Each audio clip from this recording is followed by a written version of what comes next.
What is going on, guys? Thank you so very much for joining us right here on Tuesday night. It is Tuesday Night Titans, episode 159 for your Tuesday, August 11th, 2026. I'm your host, JD from New York, as always, joined by the one and only, The Rock today said he would like to start a career in country music. I also know somebody who would do very well. He's my partner on Tuesday nights. Solomons, what's going on, brother? In country music. Country music, yes. Why country music? Why have I ever done to lead you to believe that I would be any good at country music? I don't know. You look like the country type, no? I know you got some country on your Spotify playlist. Country type? Dude, I've lived in New York my whole life. What would make you think that I would be good? Now, if it was maybe a different genre, perhaps, but I don't know about country. You got no Jelly Roll on your Spotify playlist? I do not. Okay, good man. I have one. I do have one. Well, two. I have two songs. They're old though. Jelly Roll? No. Oh, country. Okay. Like, country songs. There's a Shania Twain song from the late 90s called "That Don't Impress Me Much." I know that one. That's all right. And then there's Billy Ray Cyrus. Okay. You know the song I'm talking about. Do I? Do I look like the country type?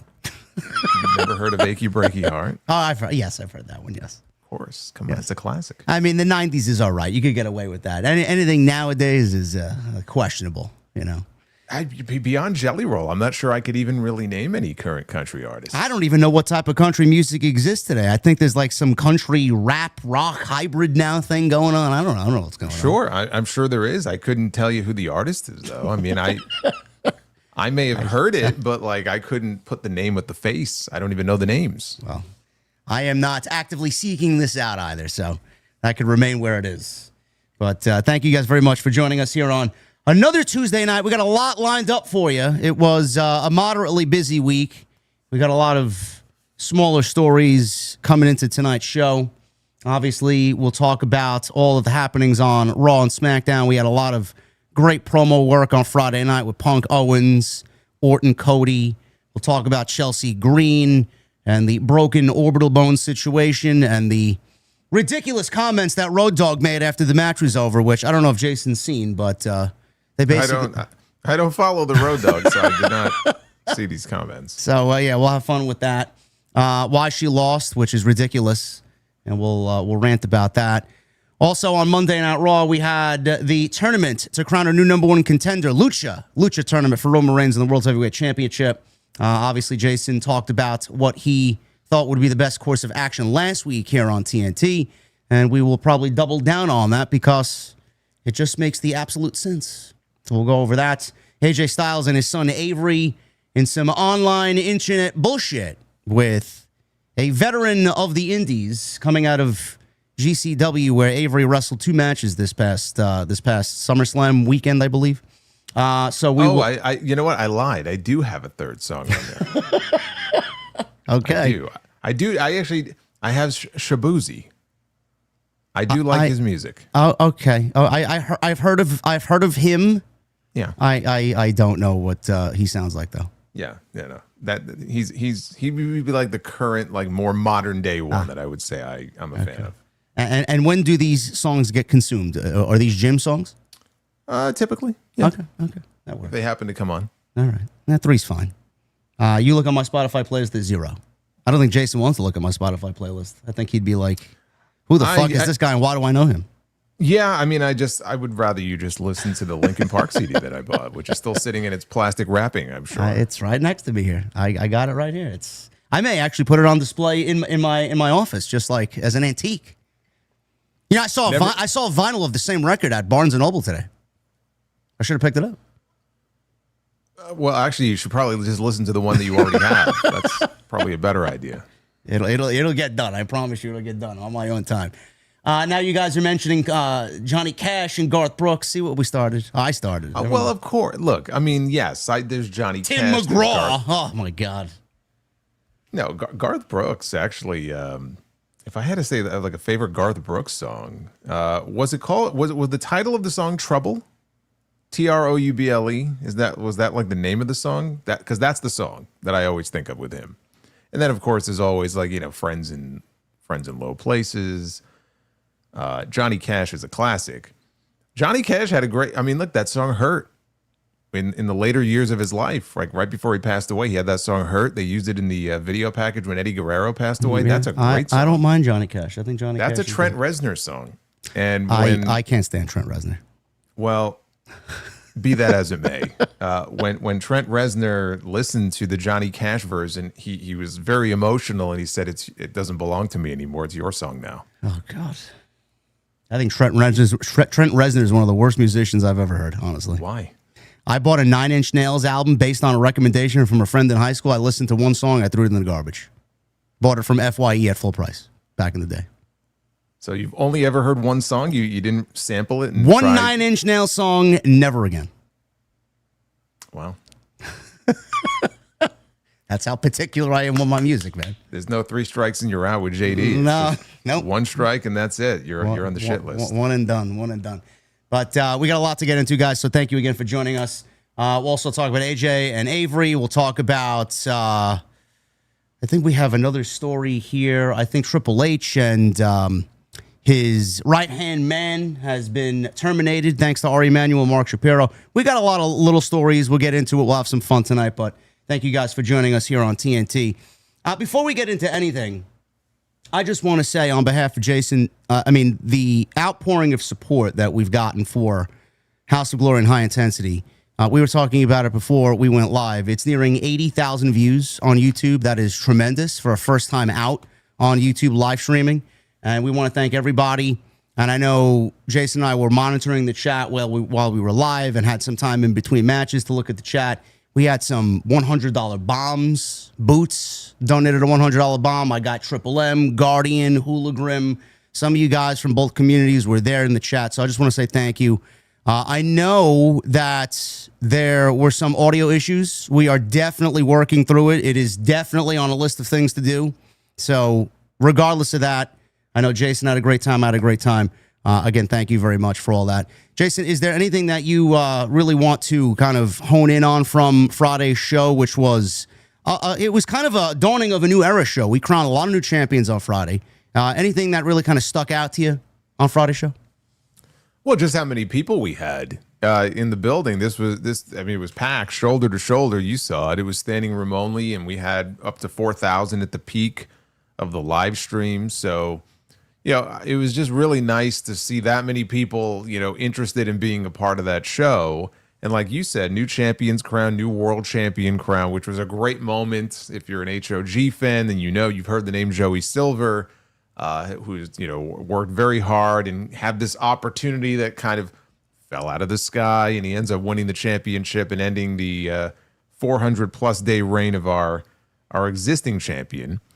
And then you saw Amazing Red and Zillafah too. That made news. That made some headlines on a lot of the wrestling news websites because people, they've seen the rumors and the reports.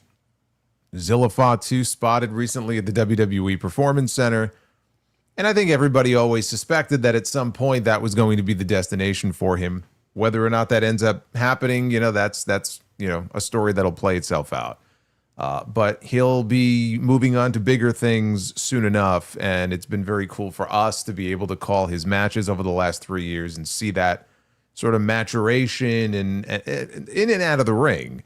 And I don't have a bad thing to say about him out of the ring. He's always been very kind, very respectful, and so we both wish him nothing but the best. And then really every championship was on the line. The women's championship stayed put. But the Cruiserweight Championship, it belongs to him now. Yeah. Yes. And it's already been, did you see it's already been blacked out? Oh, I didn't see that. I didn't watch the TMZ bit that he did, but I didn't see that he blacked out our championship. It was blacked out that night. I mean, he did a promo backstage. They lured him out, and I'm looking at this beautiful belt and now the belt's been blacked out. It looks like the Ring of Honor television title. All just drained of all of its life, drained of all of its color. What did he do? Did he give it to him and he did whatever he wanted to do with it and then him gave it back? Well, how did that happen? Where did that happen? I was a little preoccupied, so I didn't actually see what happened. I still am wondering how he got under the ring for that women's match later in the show. I still don't know how he got under the ring. Maybe you should have did some investigative work and found out for us. We're very curious.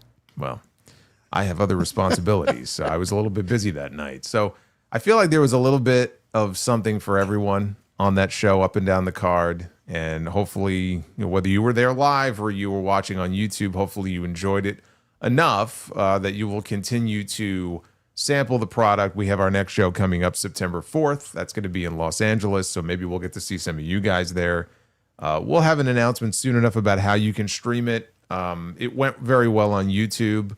That is something that I think we should be doing more of. Hopefully that will be the case, but we'll make that official soon enough. So can't say enough good things about everybody who came up to us and said hello and all the kind words. It's always very cool. So we appreciate it. Yeah, so keep an eye and an ear on the socials, guys, and we'll let you know where we are going to be when we get to Los Angeles. But like Jason said, we will be in LA in just a few weeks. So hopefully we meet some of our West Coast fans out there. I would love to meet you guys.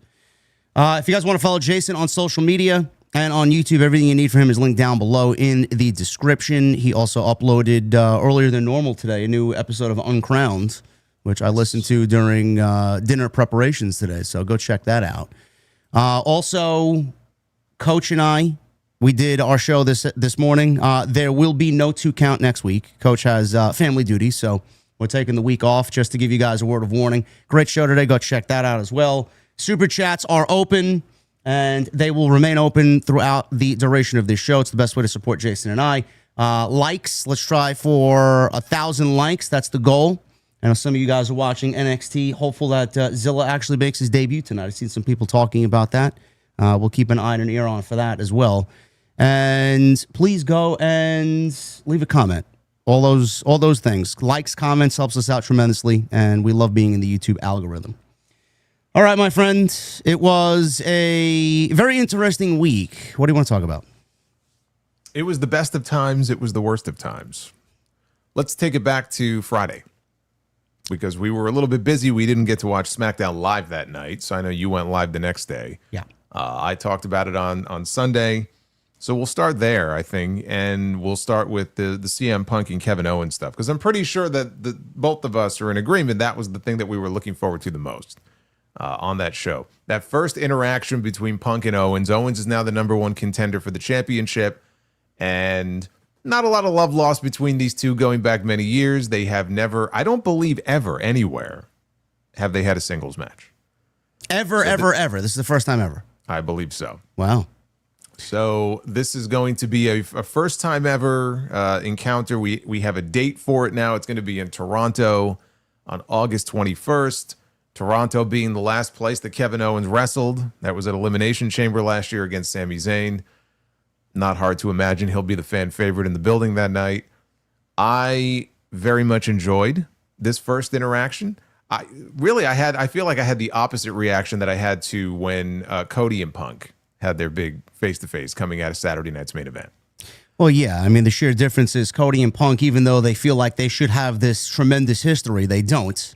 And that didn't play off on television. Here, yeah.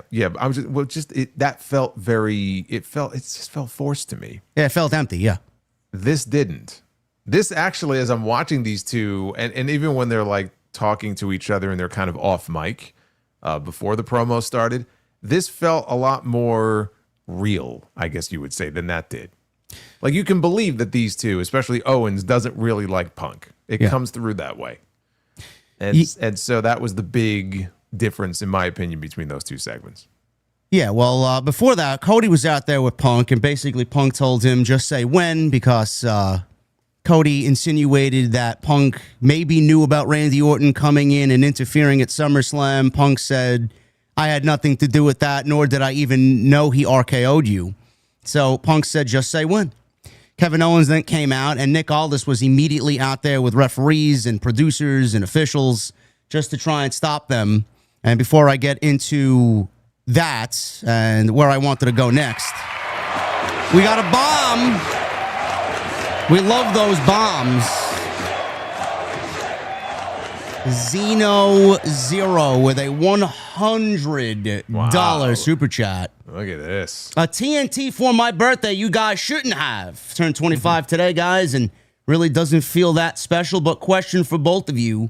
Where were you when the streak died? Huh. I just listened to this guy that say that he was in the building when the streak died. Yes, I was in the Superdome, not Silverdome, Hogan. And so when the match ended, everybody felt like, oh shit, the referee fucked up. It was a very, very surreal reaction. If you watch it back, right before Justin Roberts makes the announcement about the winner, like the last crowd shot before they cut back to the ring, if you look in the lower right-hand corner, you'll see a lot of shocked faces on screen. If you look at the lower right-hand corner, you'll see my dumbass, and I'm the only one laughing on screen. I got a big cheesy smile. I'm wearing glasses. I got a big cheesy smile on my face, and I'm just laughing my ass off because I just can't believe what I've seen. Yeah, I still hate that it ended. I know you do as well. I wouldn't have broken that streak, but I was actually at a WrestleMania party with my ex-girlfriend at the time, and we were over her best friend's house, and I was on the couch, and when the bell rang and Brock had pinned The Undertaker, I think I sat there in 5 minutes just with my jaw on the floor. I didn't believe what I was watching. And I'm assuming it felt even more magnified 100 times over in the venue, in the building there. So it was just so weird, and they didn't play the music right away. So that kind of lent to this feeling like, did they screw up? You have this streak that's been playing out for 20 years, and did they really just fuck it up? And everyone's looking around very confused. And then when they put the 21-1 graphic up, you hear like this gasp from the crowd, and then it became real. Like, holy shit, I can't believe this. And, you know, a lot of people just probably thinking the way that I felt, which is, I can't believe that they fed this streak to a part-timer, you know, who didn't need it. Now, they felt differently because, you know, they had him go squash Cena a few months later. They wanted to turn him into this big, like, destroyer. But of all the people, if you would have said, okay, you know what? It has to end. You have to make a decision. You have to pick someone. It has to end. I don't think very many people would have gone with Brock Lesnar, who would come in, he would dip out for months on end. Like, why are you going to waste it on him? And so people just couldn't believe it. And there were people who were angry. There were people who were sad. I don't remember seeing anybody crying.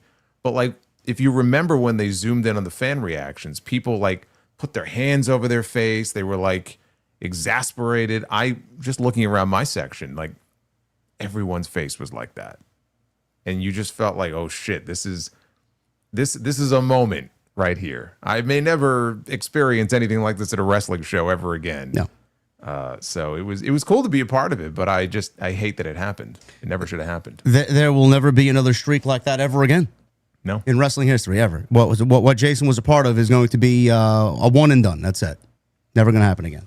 But Zeno, thank you very much for your support, and most importantly, happy birthday. You are here. We care about you. We love that you're here. So hopefully you enjoy the show. Thank you, brother. So Kevin Owens, he comes on out, and CM Punk, Kevin Owens, Nick Aldis, all these officials are there.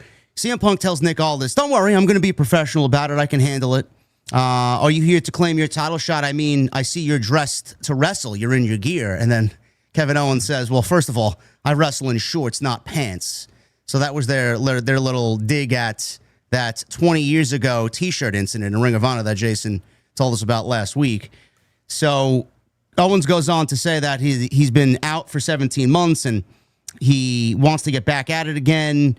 You know, it's just mentally draining to hear that you may never get to do what you love again.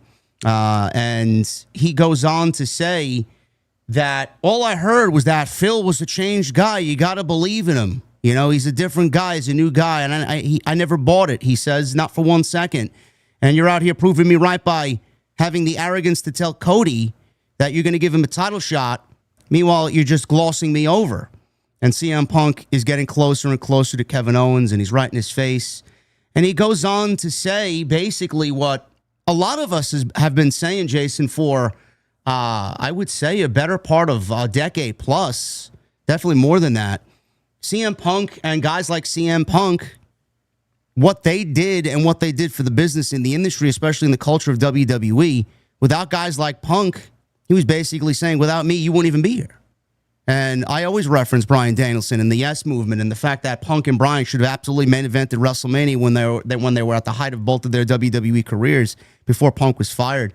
He basically said, you think they were waiting around trying to give Kevin Owens the time of day in WWE? No. The reason why you're here is because I broke boundaries. And a lot of people seem to gloss over that.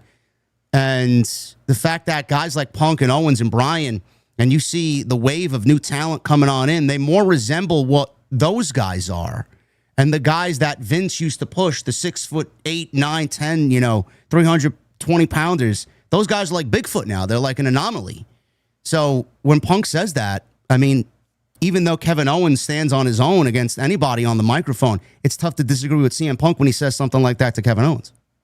Yeah, I mean, it's a dose of reality. I mean, those two guys, they really did break down barriers that existed before that. So Kevin Owens being hired, Sami Zayn being hired, Pac being hired, Balor, people like that, maybe that doesn't happen if Punk and Bryan don't get over the way they do in the early 2010s. There was a period of time, and I don't remember what the time period was. It might have been late 2000s, but I remember there being a period, and it was like Laurinaitis got the directive from Vince that we're not hiring anybody that is below a certain height or below a certain weight. So you got to be like 6'2", 240 or whatever the arbitrary number was. And that's what they wanted to hire. And they weren't interested in anybody that looked like Kevin Owens or Sami Zayn. And those guys probably working in Ring of Honor at the time, probably in their mind thought, well, I may never get an opportunity to go to WWE. I'll end up in TNA or something. But once Punk got over and Bryan got over in the way that he did because the fans willed it into existence, it changed their perspective on things. And it gave opportunities to people who maybe wouldn't have otherwise got it. So when he says, oh, I blazed the trail, that's not part of a storyline. Like, that's legit. That's the truth. We wouldn't be sitting here talking about the Garganos and the Ciampas of NXT Black and Gold. Yeah, your Black and Gold wouldn't exist. Well, it was basically Ring of Honor. Let's be real. Well, they rated Ring of Honor of most of their talent. So Triple H was like, he was the darling now because he brought in all these these indie stars, and it was a better product than what they were producing on the main roster there for a few years. Absolutely. So yes, Punk was giving Kevin Owens a dose of reality, like Jason said here. So Kevin Owens ended saying that, yeah, you kick doors down. That's true for people like me. That's true. But I should thank you because you've also shown me what not to do, what not to become, how not to treat people around you. You showed me that somebody's ego can get so inflated that they actually start believing the crap that comes out of their mouth when they call themselves the best in the world. Man, you must be so lonely on that pedestal you put yourself on. Meanwhile, thank you, because seeing what you've become made me determined not to let this business turn me into a miserable piece of shit like you. So they get into it. There's no fists thrown. Nick Aldis got immediately in between them. Kevin Owens lightly shoved CM Punk, which I didn't really need to see them touch hands there. I mean, their words cut more than anything. But Jason, what I thought they did here was great. They gave you more than enough to show you that there is genuine tensions there. They even went back to that Ring of Honor t-shirt incident very, very lightly, very briefly. And they just kind of served up their grievances in a little bit. They don't need to go balls to the wall and give you everything in night one. But we got next week. We got this coming Friday. Hopefully they add a little bit more to that. And then we got that title match, which is going to be a hot crowd in Toronto. I thought what they did was a great step forward here for what I am very interested in between Punk and Owens. Yeah, I think it's great. And the question now is, do we have a title switch on that show? And I'm guessing not. But man, if it's up to me, I put that title on Kevin Owens on the 21st. I mean, if for no other reason, first of all, I think it would create even more kind of chaos and interest around the title picture. But somebody mentioned this statistic to me last night that he is currently 0 for 11 when it comes to WWE Championship matches in his career. So I think this might be 0 for 12 if he doesn't win the title. He's been given so many opportunities to win it, and he just came back. To put him in a championship match this soon and just have him lose and beat him, to me, it just doesn't make a lot of sense. And you got the sense from Sami Zayn and their little interaction with him and Owens backstage that he's probably going to show his face. He's probably going to get involved. But even if he does, I think there's a way to do, like a Sami Zayn interference spot in that match where whether it backfires or whatever the case may be, you could still end up with the belt on Owens. I just don't know that I like the idea of doing the match and then Owens just doesn't win the belt. And then what do you do? Is it just a one and done and they kind of split off and go in different directions? Because that doesn't really appeal to me. I don't know. Do we really think Sami is needed here? I know he said he obviously wants the WWE title back because he feels like he's been robbed, and he has. He's got a better case than anybody. But he also did tell Kevin Owens, "I would rather see you the champion than CM Punk because CM Punk is the one who took the title from Sami Zayn." Well, but that's what makes me think like maybe he does get involved and he thinks he's doing a solid for his friend, and Owens, he doesn't need his help. He's like, "What are you doing here? Get out of here!" And it ends up costing him.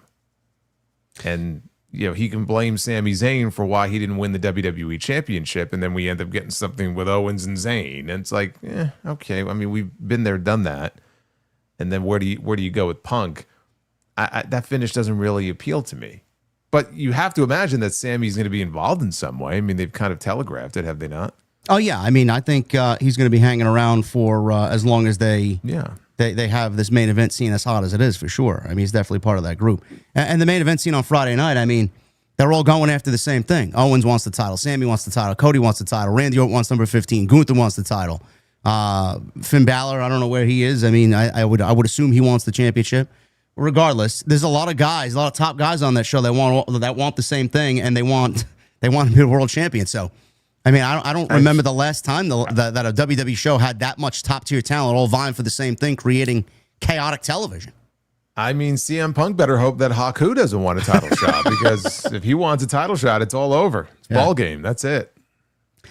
We will see. I don't know if they do this match. Are we looking at like a series of matches between Punk and Owens? You would think that if this is a series of matches between the two, that he'd have to win the championship at some point in this feud, no? If not on the 21st? Oh, I mean, if it's gonna be more than one match, then yes, absolutely. Yeah. That's what I mean. Like, if he doesn't win the belt in Toronto, I feel like they're just kind of getting it out of the way now, and then they'll splinter off into different directions. I would rather him win the title now and then figure out how to get it back on Punk then, That's what I would do. I love it. We'll see what happens. That show on the 21st is going to be a big deal.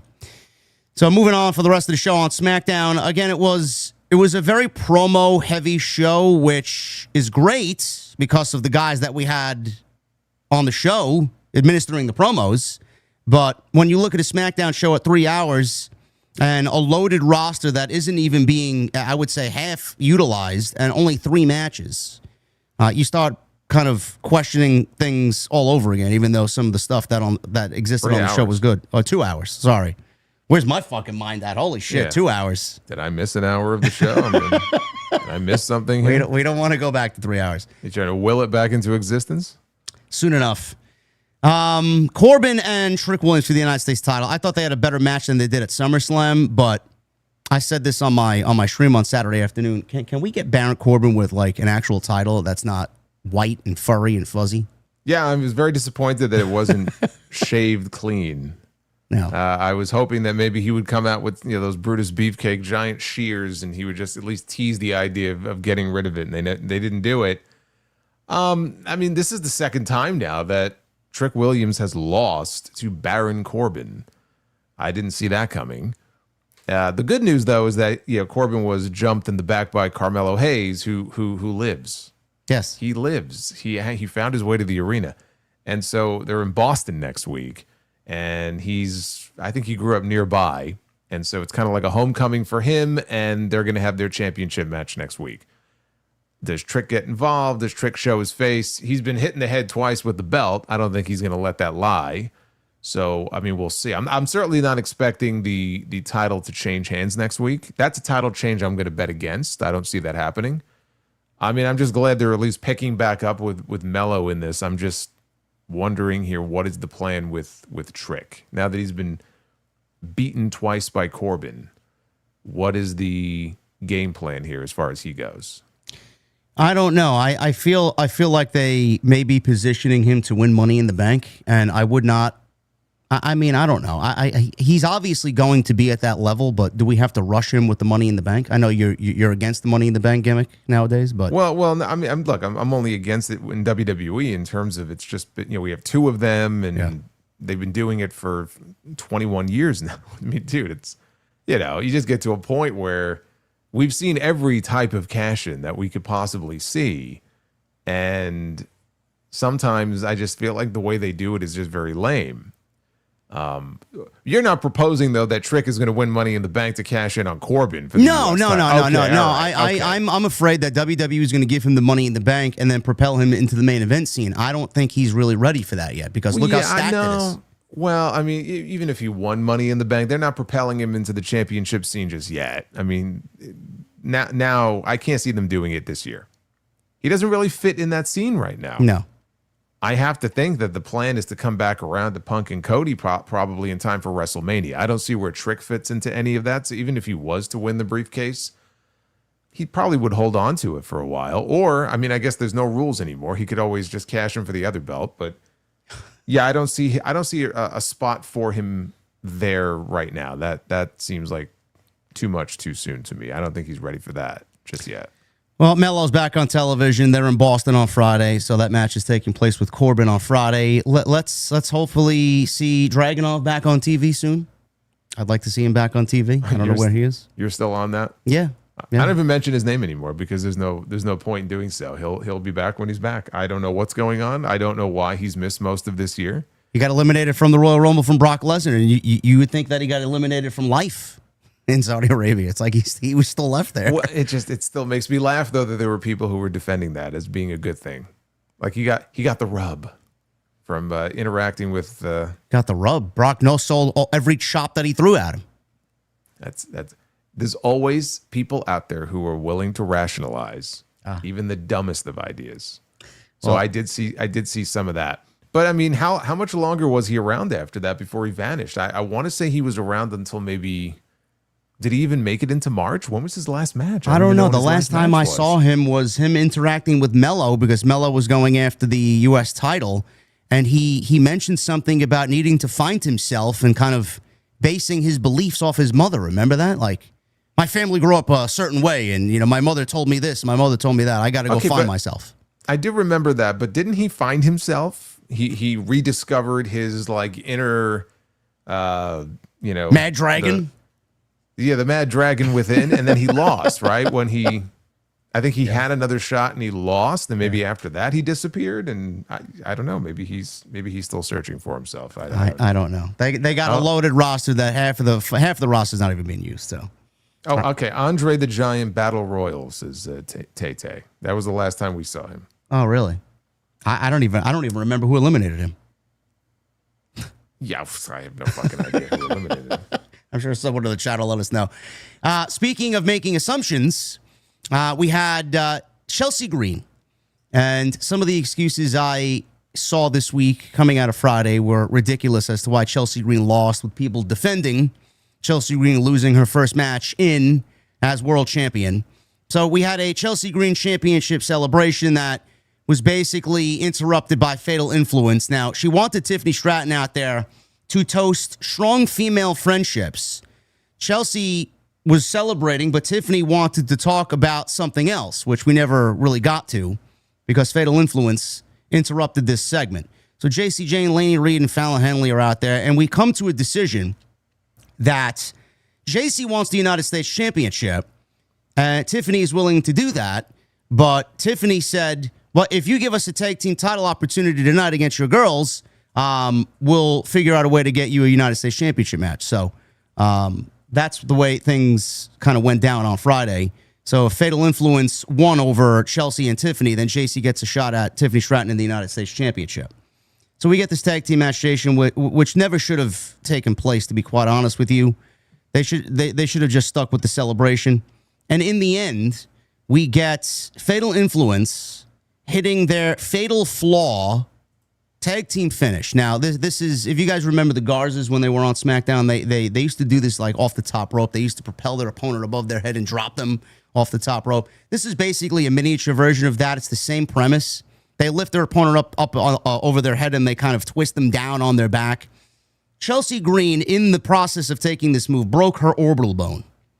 We didn't know it then. We were all just complaining about the fact that she got pinned. But then she goes on social media and tells everybody that she's injured. So Road Dogg, Jason, he goes on social media after the match is over and people are complaining, and he starts seeing people complain. And he says this, and I quote, "I'd say Chelsea can't be a world beater. She can lose. You have to treat the character consistently. She ain't Rhea. End quote. Yes, thank you for putting it out there in the open that she's not Rhea Ripley. Yes. Still has that WWE brain going on. I guess it's hard to shake that. Why would they send her into Friday night to lose her first match in as world Why would they champion? put the championship on her at all? I don't know. This is That's the a way good they were question. going to book her. Why don't they ask Road Dogg that question?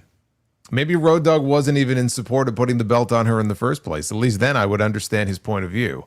But if this is the way she's going to be booked, then she should never have won the ladder match in the first place. That's the reality of it. I was appalled by what I saw on Friday when I saw this. And this is before I even knew that she was hurt. The idea that in her first night in, that she would appear on the show, she's got the women's championship. You'll notice they never identified her as an interim champion. So they're being very coy right now about whether or not is she the interim champion, is she the official champion, because Rhea, now we know Rhea's having, or she had surgery, and she's going to be out for a while. She may not be back until Rumble season. So you can't, you could have an interim champion for another 5 or 6 months. That would be very stupid. On the website, they still identify her as the interim champion. But in any event, she comes out, and like you said, the first thing that they think to do with this woman is to put her in a tag team match and have her take the losing fall. Which tells you right there, Tiffany Stratton is more of a priority for them than Chelsea Green is. They don't really want to beat Tiffany in that situation. They'd rather beat Chelsea. Again, I ask you then, why would you put the women's championship on Chelsea Green? Unless the idea was Rhea Ripley is going to be back any week now, and she's probably going to get fucking squashed by Rhea Ripley, which now is not going to happen.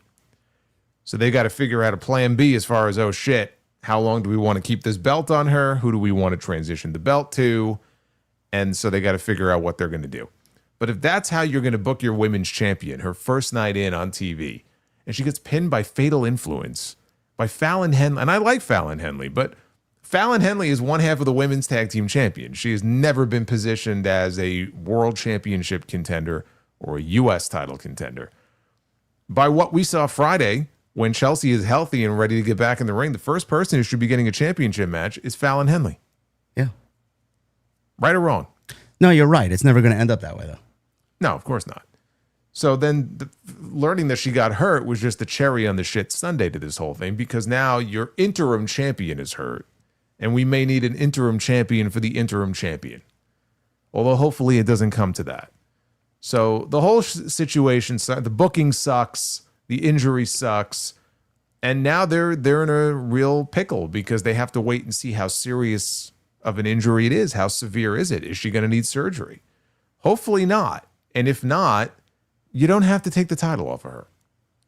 I'm not enamored with the idea of letting another 100 days go by, let's say, for example, without a title defense, but they've already set the precedent for it. They said it with Jade, and they said it with Liv Morgan. Yeah, but the thing is, with the broken orbital bone, Rhea's been through a broken orbital bone. She's also had a broken nose, and she came back-to-back years in 24 and 25, as recently as 25, wearing a mask, and she was back on television.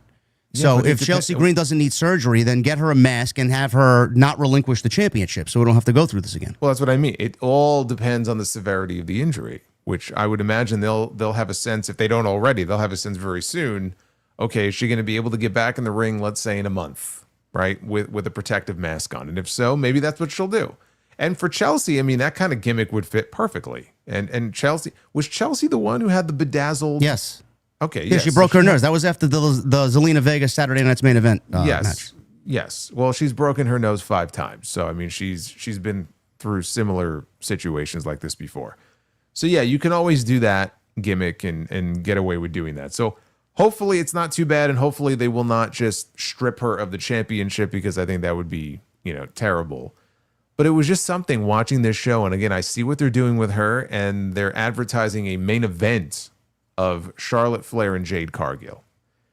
And that's why, when I was talking about who do you put the championship, I legitimately thought they were going to do Lash Legend, because they were in their mind like, we see a lot in Lash, and so Rhea's going to be back soon, and that'll be a match that we can do, and then Rhea will beat Lash. And I said, if not Lash, then I think they probably end up just putting the belt back on Jade. Honestly, That probably is what they should have done. Well, now, I know people aren't going to want to hear that. They don't like Jade. They think her matches are terrible.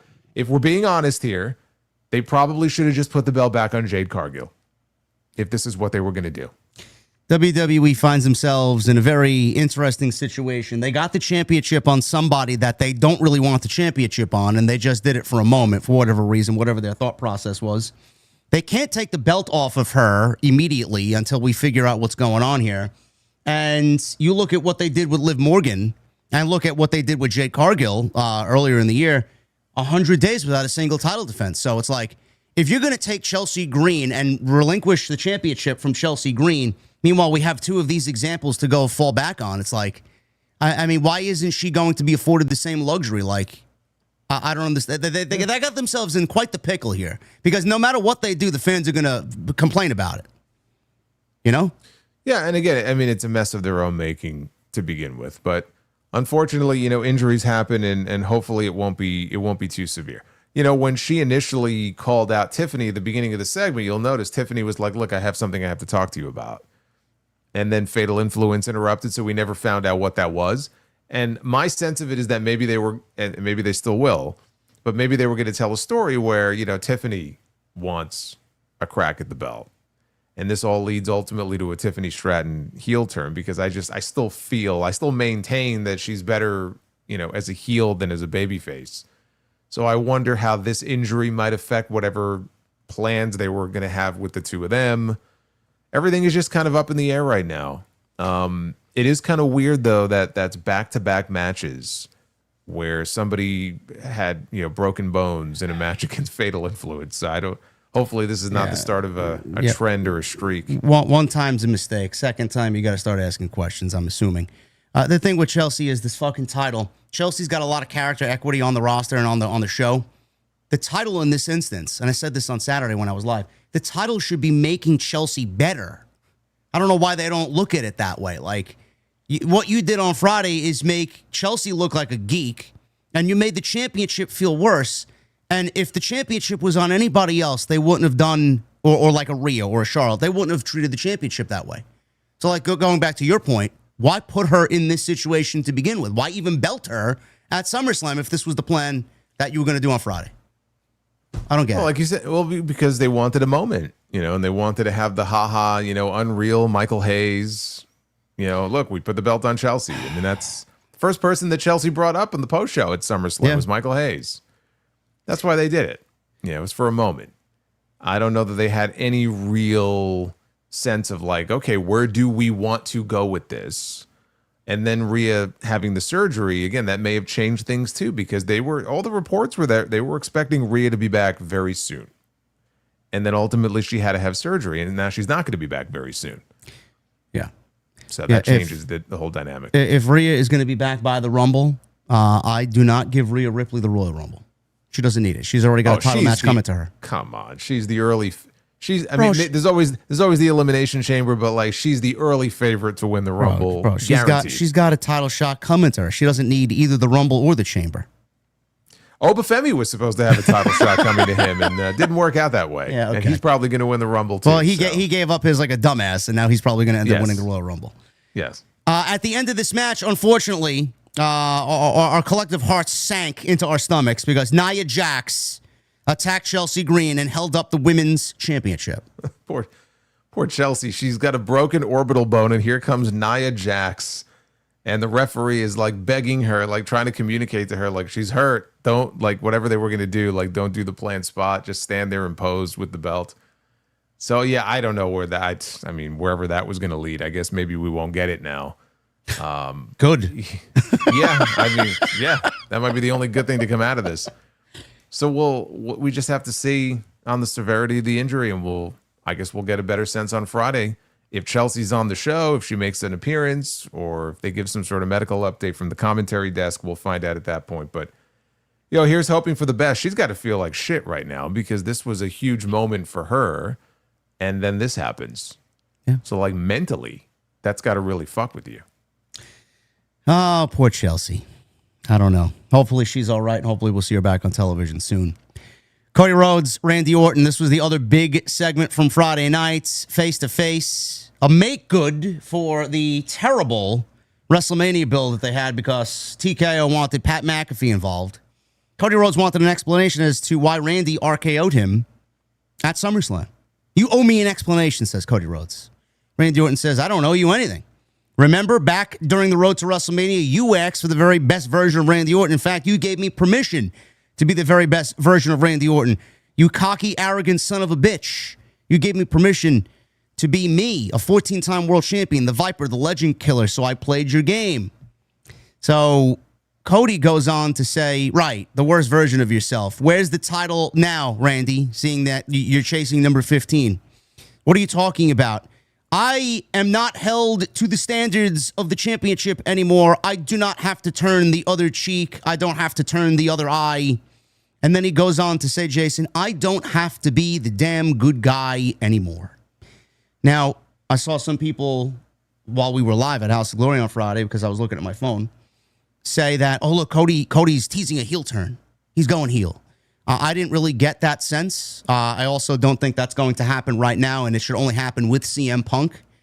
But what I do hope for is, A, character tweak. He needs to go at least somewhat darker and be a little bit more interesting. But what I hope for, and I said this on Saturday when I was live, I hope that Randy kind of rubs off on Cody, and Cody becomes what Randy is now, and we eventually get Randy turning Cody heel. I don't know if I'm just living in a fucking dream world, but I would love to see something like that kind of play out long term here.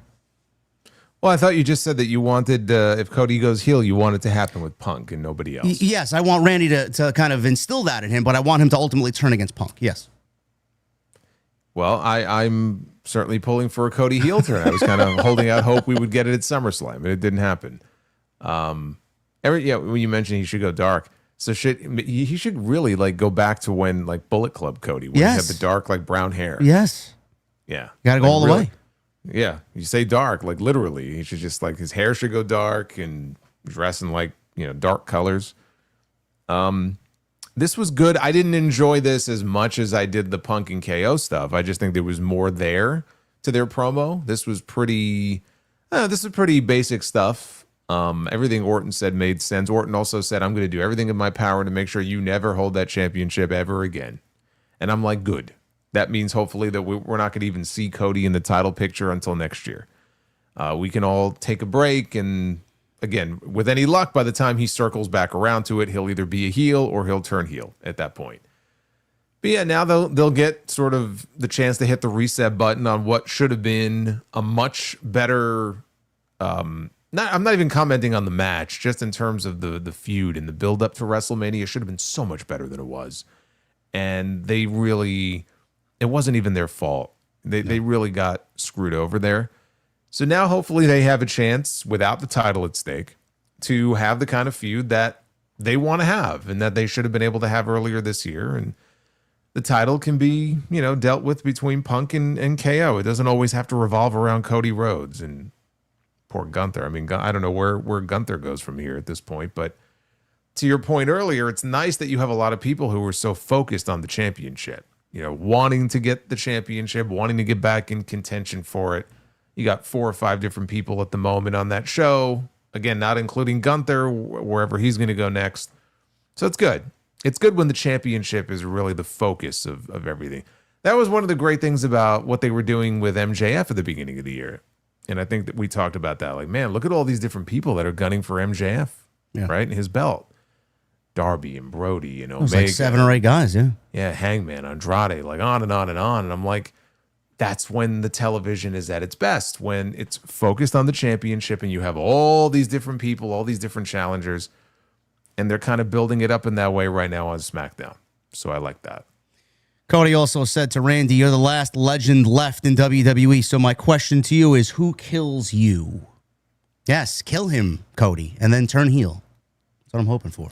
It's kind of sad, it's not untrue. I mean, look at all the names that have retired and have left. Yeah. One by one, slowly but surely, they're all going away. Eventually, we'll be focusing on the future sooner rather than later. I'm looking forward to it. Eventually, it'll just be all guys that were brought up through the Performance Center system. Yeah. I don't know if that's a good thing or a bad thing. I don't know.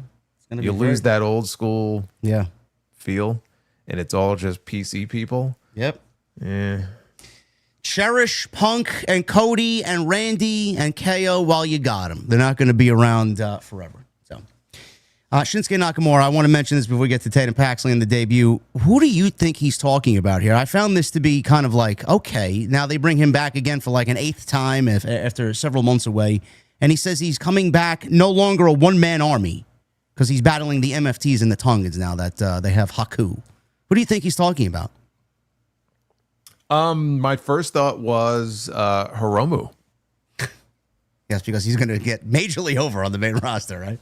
Well, see, it doesn't with Daryl the cat, but this is more of a serious gimmick. Yeah. So I don't know if Daryl fits into it, but if they were to bring him in with Daryl, though, I think Daryl would, like, they would sell those Daryl dolls. I think that would get over. The only reason I don't say Naraku is because I don't know if they would want him to be on the same show with Io. They try to keep couples together. Yeah. If they're on the main roster. Because I thought about him too. I would guess one of those two. Who else would it be? I don't know. Who else would make sense in that spot? Maybe they plug Finn Balor into the spot. That would be lame. I know. I'm just thinking. That would be, that would be very lame. But he's a known name though to get people excited. I mean, who's Naraku going to excite? He's already beaten Tama Tonga. That did stop them before from giving us 6 months of slop between the Wyatts and the MFTs. Yes, I don't, and I'm not pushing for a repeat of that either. It should be somebody. I just love it how every, I don't know, 6 to 9 months, we got a nice little fresh coat of paint on Nakamura. They dust him off, you know. They're like on the beach looking out, trying to find him. He's on his surfboard. Hey, come on back. We got an idea for you. And he surfs on in, you know, the waves come crashing in. And then he'll be on TV for like 2 months and then he'll just vanish again. Hey, look, it's not a bad gig for him. Yeah, it's got to be one of those two. I don't know who else it would be. And in the main event, Charlotte and Jade, this was a one-on-one match that was supposed to be at SummerSlam, and then Rhea got hurt, and the interim title nonsense happened, and then they just kind of put everybody in the same match, that ladder match at SummerSlam. I'm glad that we didn't get it at SummerSlam if this was going to be the end result, because this was bad. This was really, really bad, especially down the stretch. Jade did not make Charlotte here, and any of her offense looked good, but it was at the end where we got a supernatural selection that got Charlotte the victory. And then after the end of the match, Charlotte is celebrating. And then we get the baddies. And apparently the lights go out. Alexa Bliss is there with Lily the doll. And then when the lights come back on, Tatum Paxley is on the turnbuckle. And she does a big diving crossbody onto Jade and the baddies. So Tatum is now aligned with Alexa and Charlotte, and apparently, according to False Finish, it was Charlotte who actually requested Tatum to be a part of this pairing now, and Charlotte's on social media asking what their name should be as a trio. Now, I figured, Jason, with Tatum, that she'd probably end up on Raw for 2 reasons. One, there's a history with built-in friendship and some character development with Lyra, and I thought that would actually fit very well with what Lyra's doing or not doing now. She's barely on television. Plus, number 2, the Raw Women's division is so much more light than the SmackDown division, and WWE theoretically just added Tatum to an already over-bloated SmackDown Women's division where half of the fucking division is not even being used. So I was actually kind of surprised that Tatum fit here, but apparently it was Charlotte's request.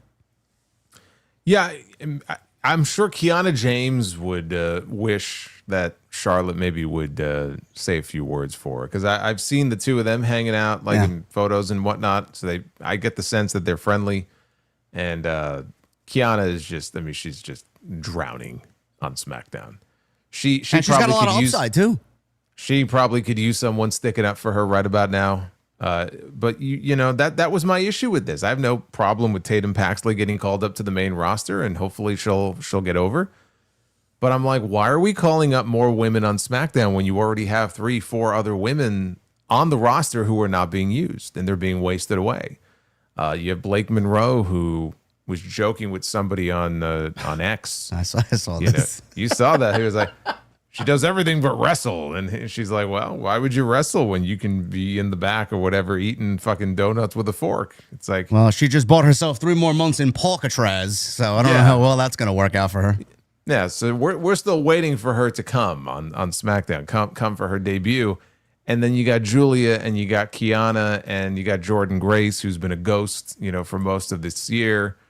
And then I see WrestleVotes, I think in one of their Q&As, talked about that and said that it's just a numbers game.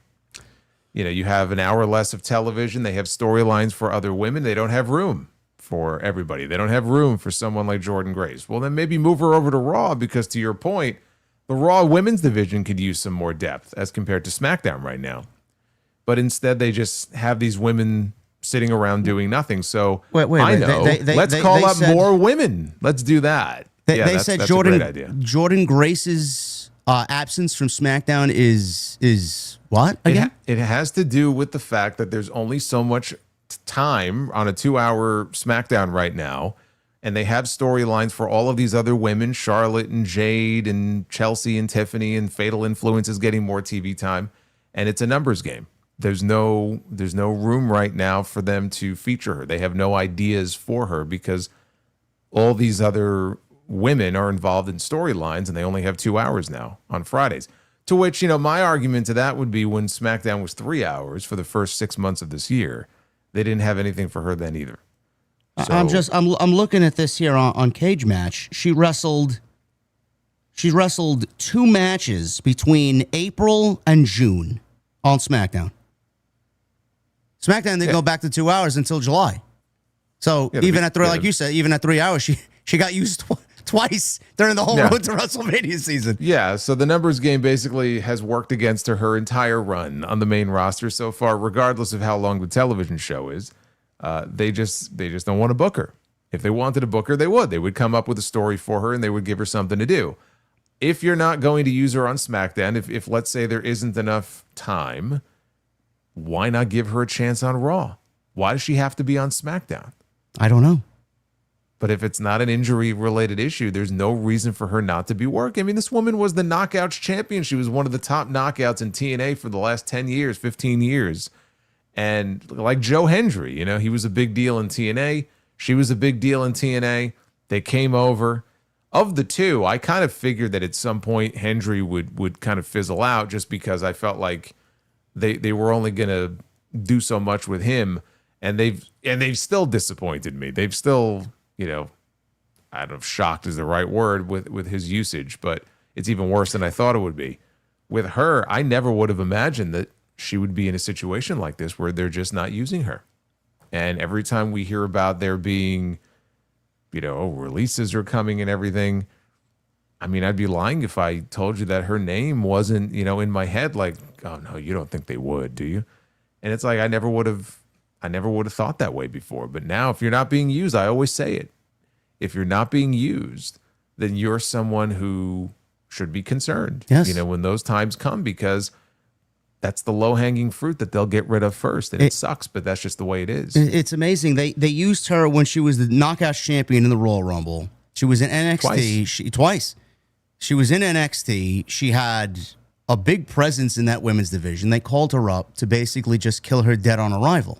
They gave her a terrible presentation. They gave her terrible theme music. They gave her terrible feuds. They started her out going after Jade Cargill. Like I don't understand what the whole plan was there. Her being moved to Raw would be tremendous because you got Becky and you got Stephanie and you got Raquel, people that she's worked with before in Stephanie, and someone that I'd like to see her kind of match up against in Raquel. And then I would move Julia over to Monday Night Raw as well. I don't know if that's going to benefit her at all. We talked about that before here. No. But I mean, at least it would give Raw some females in that like, let's get them on TV. Kiana, her too. I don't know. And that would get Lola getting called up. Where's she going? She's going to go to SmackDown because Priest is there. Well, that was my other thing. Like, again, you can keep calling up all these women. You keep dumping them on SmackDown. I can imagine what the women who are not currently being used on SmackDown are thinking each time they call up someone new. Yeah. It's like, well, I'm trying to like swim to the top of the water to put my head above water, and I just keep getting pushed down. I said on my show the other day, I said Julia and Kiana, they're floating at the top of the pool right now. All they have to do is just sort of drag the bodies out because there's just nothing going on there. Tatum Paxley got more TV time on Friday than Blake Monroe has had since she's gotten called up. She's been up here for, 3-4 months? Not one TV match. And she had a prior history of work that clearly they were interested in, which is why they brought her in, as Mariah May working with Tony Storm. How this woman hasn't been on television yet is fucking one of the most... It's like a fucking cardinal sin. Like, I don't understand what they're waiting for. She's got everything you would want in a female talent. She's gorgeous. She knows how to wrestle. She knows how to tell a storyline. She knows how to cut a promo. She could be heel or babyface. What are you waiting for? Well, gee, guy, I don't know what to do with someone like this. What do we do with this girl? She has it all. It's overwhelming. I don't know what to do with her. Let's just not do anything with her. She should have been in the ladder match. She should have been, yeah. She should have won the ladder match. Yeah. Yeah. Fuck it. She should have won the ladder match. Yeah. There you go. I agree. Anyway, that was SmackDown. A lot to like, a lot to not like, and just very questionable things that this company just can't escape from. So as we go into Monday Night Raw here, last night was a solid show. It was not anywhere close to the week prior, which felt like more of a Raw after WrestleMania, which was great. I thought the prior week was one of the better shows that they've done all year on Monday night. But last night, it was all about the Lucha Tournament to crown our number one contender here to wrestle Roman Reigns in Mexico City on September 14th. So we'll start there. We have the brackets. I do have the brackets pulled up here, and I do have Jason's audio chimed in here as well, so I made sure of that. The tournament that you see there, I don't have the updated one, but I have who will be in the tournament. Penta Laredo Kid happened on Raw last night. Obviously, Penta won there. Psycho Clown and La Parka. What happened? I was going to say the slowest lucha match that I have ever seen in my life. Yeah, what is the difference? Why doesn't WWE let the luchas do lucha? Like, what is the watering down of their style here? You got it. It's the WWE way. You got to do a WWE style match. I can't explain it. There's no other explanation for it. This is what we do. You watch these lucha matches in any other promotion, and then you watch one here like the one we had last night, and it's not like Penta and Laredo Kid aren't talented. And I felt like I was watching it at half speed. Yeah. And the crowd didn't help that the crowd didn't care about Laredo Kid because they either didn't know who he is or they just didn't give a shit. It was his first time ever on Raw. And they didn't care. You know, down the stretch, they started to get into it a little bit more. But that's the quietest I've heard it for a Penta match, maybe ever. Well, I don't know what the style difference is. I don't know why they do that. I felt that same way. Psycho Clown La Parka, that's taking place on Saturday's AAA show. Dragon Lee and Dr. Wagner Jr., and then Ray Phoenix versus El Fiscal. That's taking place over the next week or so. I know you talked about it here, Jason, last week on TNT, and I think everybody agrees with your direction creatively. I said this on social media as well yesterday. It is staring them right in the face with Penta and Ray. Now, Ibu of Self-Made, he tweeted, or something happened on his podcast, I believe. He mentioned something that got picked up by the dirt sheets, that it is indeed being discussed that Penta and Ray Phoenix will eventually come together at the end of this tournament, and there is discussions about doing the Lucha Brothers versus the Usos at Worlds Collide. How that materializes from this Penta and Roman match that we're all anticipating on September 14th in Mexico City, that remains to be seen. But it looks like what you pitched may actually be coming to fruition. Good. It should, because it's a great idea. I mean, if you're going to build to an Usos and Lucha Brothers match, this just seems to be like if you get Roman and Penta in the finals of this tournament, and then Worlds Collide is like 2 weeks later. It shouldn't take a lot of effort to come up with a way that you can get there. It's right there. Yeah. It's right there. It could be as simple as an angle they shoot when the match is over. And then one thing leads to another, and you have the tag team match all set up, and that's a huge attraction. First time ever that you can do on that Worlds Collide show in Chicago. That'll sell some tickets. So, I mean, when I pitched it, I didn't even pitch it with the idea of like Roman Penta in this tournament. I think when I pitched it, was the tournament even announced at that point? I don't believe it was. No. This just makes it that much more likely in my mind because you got Roman and Penta, right? The Bloodline involvement, come up with a way to link all four of them together. and make the match. It makes too much sense. Maybe that's why they won't do it, but it makes too much sense to do that match on that show. Well, Penta and Phoenix also makes sense in the finals here, but I'm afraid they'll probably go with Dragon Lee. But I did hear you say today that Dragon Lee rather is working with a torn ligament in his thumb. Now, how is he going to be able to compete at a high level if he's got an injury going into this match? Which I'm assuming it would be easy to just slot Rey Fenix in there and just get the Lucha Brothers going one-on-one in the finals. Well, I mean, we had Dragon Lee wrestle last night. He looked fine, so I'm sure he'll just work through it. They wouldn't let him wrestle with it if it was that serious, where maybe he was going to make it worse. I think it happened. There was a tag team match at the end of last month on Raw. It might have been him and Javon. I think it was him and Javon, maybe against Rusev and Ethan. Yeah. And I believe it happened in that match. So, yeah, I mean, he's hurt, but it's not so bad that he can't wrestle. He wrestled last night. I said, look, Penta and Rey Fenix should be the final of this tournament. If they do Penta and Dragon Lee, it's not like that's going to be a bad match. So really, as long as it's one of those two, then it's a win-win as far as like a great finals match goes. But I think most people would like for it to be Penta and Rey Fenix. So hopefully that's what we end up getting. But I don't think anybody is of the opinion that Dragon Lee is winning this tournament, or Rey Fenix, No. who's already the cruiserweight champion there, is winning this tournament. There's only one name that it should be, and that is Penta. You know, Penta just lost the IC title at SummerSlam. Now it paves the way for him to challenge for the World Heavyweight Championship. And then, like we just talked about, it can then dovetail into this big tag team match for Worlds Collide. Now, it makes sense. Yeah, it does make sense. Now, what do you make? Because I see a lot of discourse about the predictability that is this tournament. Now, I have said for months, I've said all year actually, I think both AEW and WWE have a very simplistic way of going about things. I feel like everything they do is just overly predictable. We just got done with Ospreay winning the Owen, and we all knew who was going to win that. And we get a lot of predictable outcomes on AEW television. WWE is doing the same thing. Here, this is the latest example. It looks like Penta and Roman is the final match here. People are already assuming that. What do you make of all the people claiming, well, Roman is going to beat Penta and Roman's going to retain the championship, and this tournament is a waste of time? Now, I feel like we as pro wrestling fans just end up complaining regardless of what happens here. And if Roman wasn't a part of this, and Roman wasn't on TV, and Roman wasn't defending his championship, people would be complaining that he's not on TV and not defending his title, and that we're waiting to Money in the Bank for Roman and LA Knight. So you can't really win here. What do you say to those people? I mean, there's nothing to say to those people because they're just not going to be happy no matter what.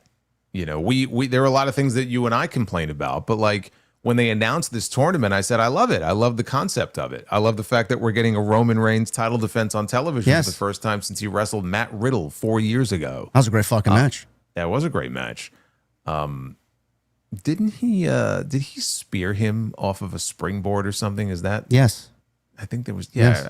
I think there was one of them traditional Samoan table spots there too. I don't know who went through the table. But. So I don't know why anybody would complain about the fact that Roman is actually going to wrestle on the show, which he hasn't done, I don't think, at all since he won the championship. And I like the idea of giving us a match, let's say, like Roman and Penta, which, how else are we ever going to get that match? In Mexico City with that hot crowd? I mean, are you kidding me? What is there to complain about there? Yeah, I mean, they're not going to be headlining a PLE with Roman against Penta. This is as good as it's going to get if you're looking for that match. So I love it. Is it predictable? Of course it's predictable, but it doesn't make any sense if the idea is that, well, it's predictable, and so why are they doing it? By that logic, Roman would simply never defend the championship until we get to Saudi next year, when maybe he loses it to Oba. There would just be no Roman title defenses because you say that it's predictable. He's not going to lose, so why bother doing the match? Like that, it's just so idiotic to me. It doesn't make any sense. Well, it's happening, and I'm looking forward to it. If it does end up being Penta in Mexico City with Roman, I mean, that's going to be a great environment. And Place to do it. Yeah, we were teased last night with Gable and Rey Mysterio. That could also be taking place on September 14th as well for the IC title. It could, and that would probably be the place to do it. I was a little confused though because we just had Rey challenge Penta for the IC title in June, and he lost. So is he just going to challenge for the IC title again and lose? Well, I laugh because I don't really even think they even conducted that match when it happened. I thought they completely forgot about it. I haven't forgotten about it. Well, clearly. I mean, but yeah, if they wanted to get Rey Mysterio in a match in Mexico City, I mean, I guess, you could always come up with something worse to do. I don't know. He already challenged for the belt 2 months ago. You're just going to beat him again for it. It's kind of weird to me. Elsewhere on Raw, we had Bron Breakker and Oba Femi. This is another one of those instances where they got me. They got the intrigue going with this. Bron Breakker in a backstage segment with Austin Theory and Maxine Dupree and Logan Paul. He's just staring off into space. He doesn't want to be where he is. You can tell it's written all over his face. So when they leave, the rest of the division leave, Byron Saxton asks Bron Breakker, Bron, is there anything that you want to add? Anything you want to say? And Bron Breakker's like, Byron, what do you think of Oba Femi? And Byron said, well, Brock Lesnar said he's the future. And Bron Breakker said, you sound like Paul Heyman. So then we get this Austin Theory and Tozawa match that went 9 minutes. I don't know why the Tozawa match is going 9 minutes on Raw. Why did it need 9 minutes is what I would like to know. I don't know. But at the end of the match, it was all about Theory and kind of hyping him up and building him up as this big bad guy. And he's got Maxine there. And Bron Breakker's in the ring about to just completely destroy Tozawa with a spear. Out comes Oba Femi. Oba Femi struts to the ring. He gets right to the ring, and Adam Pearce and everybody's out there just immediately jumping in and getting in between these guys. And Adam Pearce, you can see, say, save it for when the time is right. So later in the show, we got this segment with Bron Breakker finding Paul Heyman in the back, again, watching TV. I guess this is his deal now every week. He's just watching the show from the backstage area. And Bron says, Paul, what do you think of Oba Femi? You didn't think he's the future? So Paul gave him an excuse saying that, I got to respect Oba Femi for what he did against Brock Lesnar. He kept his word as a man. And then Bron's like, that's not what I asked you. What do you think of Oba Femi? Do you think he's the future of WWE? And Heyman was pulling some of that ECW double talk. Yes, he was. He was Paul, where's my check, Paul? Yeah. Well, you see. Yeah, weasel himself out of the conversation. So at the end of it, he basically said, why don't you go give me a reason not to respect Oba Femi? And that was left exactly like that. Jason, are we looking at WWE possibly giving us a one-on-one match between two of the biggest pieces of future that they have right now currently on the roster? And is it the right move to make now? Boy, what made you think that, JD? I don't. What gave it away? I don't know if we're getting a one-on-one match, so that's my thing. That's why I asked. Of course we're getting a one-on-one match. Why wouldn't we get a one-on-one match? It's been outright teased now for 2 weeks in a row. Bron Breakker can't focus on anything else. He's completely just preoccupied now with getting his hands on Oba Femi. The only question is, when do we get it? Do they hold off until Money in the Bank? Do they do it as like a big TV match at some point before that? Because we got 2 months to go. So you're not just going to have various pull-aparts for 2 months with these two. Is it the right move to make? Yes. There's nothing wrong with doing this match now. It's going to be the first match. It's a match that people want to see. You can only blue ball people and tease them and tease them and tease them for so long. You have to give them the match. You don't have to give them a clean finish. You don't have to give them the best match between them. You could save that for later on. But do I think it's the right move to make? Yes. Yes, I do. Because frankly, I'm not sure what... there's nothing else for Oba to do but challenge Roman Reigns and call out Roman Reigns for the World Heavyweight Championship. And they clearly don't want him doing that right now. So this is something he needs. And this is something, I mean, God knows this is something that Bron Breakker needs. The last thing he needs is to just be stuck in the Vision vortex doing tag team title matches. For him, I mean, if you're Bron Breakker, you better be hoping, to the wrestling gods, please, yes, put me in a match with Oba Femi. Let me work with this guy for a while. Try to up my stock. Yeah, I hope. Well, the reason why I said, are we getting a one-on-one match? Because I said last night on my Raw review, I wouldn't be surprised if WWE waits and puts them both in the Money in the Bank match. Which, I mean, I think it's too long. It's like 2 months away. I want to see a one-on-one match. I've said repeatedly, WWE needs to not be afraid to do these big matches and get us a match like Oba and Bron. The only thing I'm afraid of is I feel like WWE is going to use this as a stepping stone to get Oba even further over and not really get Bron up where he needs to be. That's what I don't want it to be. But if I'm going into this match, I'm thinking this out. I'm having Oba beat Bron for the first match, and I'm giving Bron the Money in the Bank. And I'm having Bron align himself with Paul Heyman, and I'm having Bron cash in that Money in the Bank contract on Oba Femi. and win the world championship in 2027. That's the way I'm thinking about it. Oh, I don't even know that I'm having Oba beat Bron in the first match. I don't know that I would even have a clean, decisive finish in the first match. You know, it could be a situation where maybe Oba is clearly barreling towards victory, and then Breakker gets desperate and hits him with the chairs. Something like that. Maybe like a vicious attack. He kind of snaps on him or something. So I'm not even expecting there to be a clean finish necessarily when they first meet, but I'm not afraid of them, or I wouldn't be afraid of putting these two in the ring one-on-one. Maybe there's something to the idea that they're going to hold off and put them in the Money in the Bank match, but even then, coming out of Money in the Bank, you still have to give us the one-on-one match. You can only drag it out for so long. Like, don't be afraid to go ahead and do it. It's going to be the first of many. It's not going to be, oh, well, we already did it. We can't go back to it now. Like, are you kidding me? These guys their careers are probably going to be linked for years to come. Yeah. When they talk on TV about this being a future WrestleMania main event, that's a shoot. That's probably going to happen. But there should be no fear in doing the match now. It's a match that people want to see. You gotta give them what they want at some point. Can't drag it out forever. Stephanie Vaquera and Becky Lynch had a face-to-face last night. Very much enjoyed what these two ladies did last week. I enjoyed what they did last night. So they both want the same thing for completely different reasons. Stephanie wants the title because she felt like she basically had 4 months of her career ruined by the Judgment Day. So she wants the title and she wants revenge. Becky wants the title of Liv Morgan because she feels that Liv Morgan's ruining the title and sending it back to the mid-2000s where it really didn't have any value. So they both want the same thing for two different reasons. So they had a face-to-face last night. Liv Morgan was out there and she tried to attack Becky from behind. Stephanie tried to get in there and also kind of get a piece of Liv Morgan, but she eventually got away, which then led to Stephanie and Becky having one final face-to-face. I like this. I don't know where they're going. I'm glad Becky is back and in the main event scene.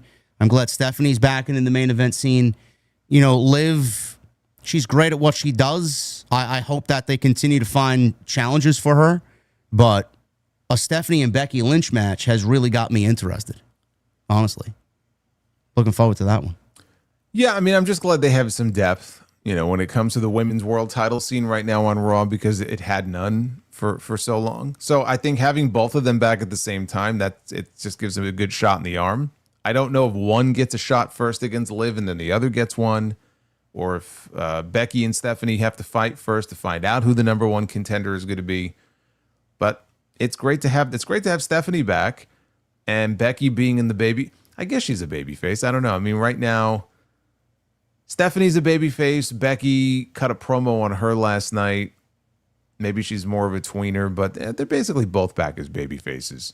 I'm just glad that we're going to have Liv Morgan defending her championship more than once in a 6-month period.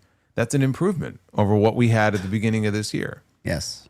But it just illustrates like they could really use some more, even just one or two more faces to start building up now. Because once we get beyond this, I want there to be, like, who's the next challenger? I feel like they've teased dissension within the Judgment Day so often, and then it just kind of goes away, right? They drop little breadcrumbs of, like, they were doing that with Raquel and Liv at the beginning of the year. I think Liv eliminated Raquel in the Royal Rumble.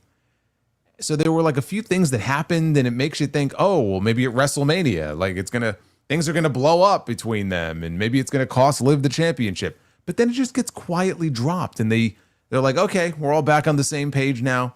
Roxanne was acting very, I don't know if duplicitous is the right word to use in this situation, but like they would do these backstage segments where Liv would make these like comments or give her a backhanded compliment, and Roxanne was like, okay, yeah, she's being the good little soldier, but like she's scheming. Mm-hmm. And then it went nowhere. It didn't lead to anything. So I don't know what the hell's going on with this. They're going to come back around to it, or if they just were like, nah, you know what? We don't want to split up the Judgment Day. If it's up to them, the Judgment Day is going to go another 10 years.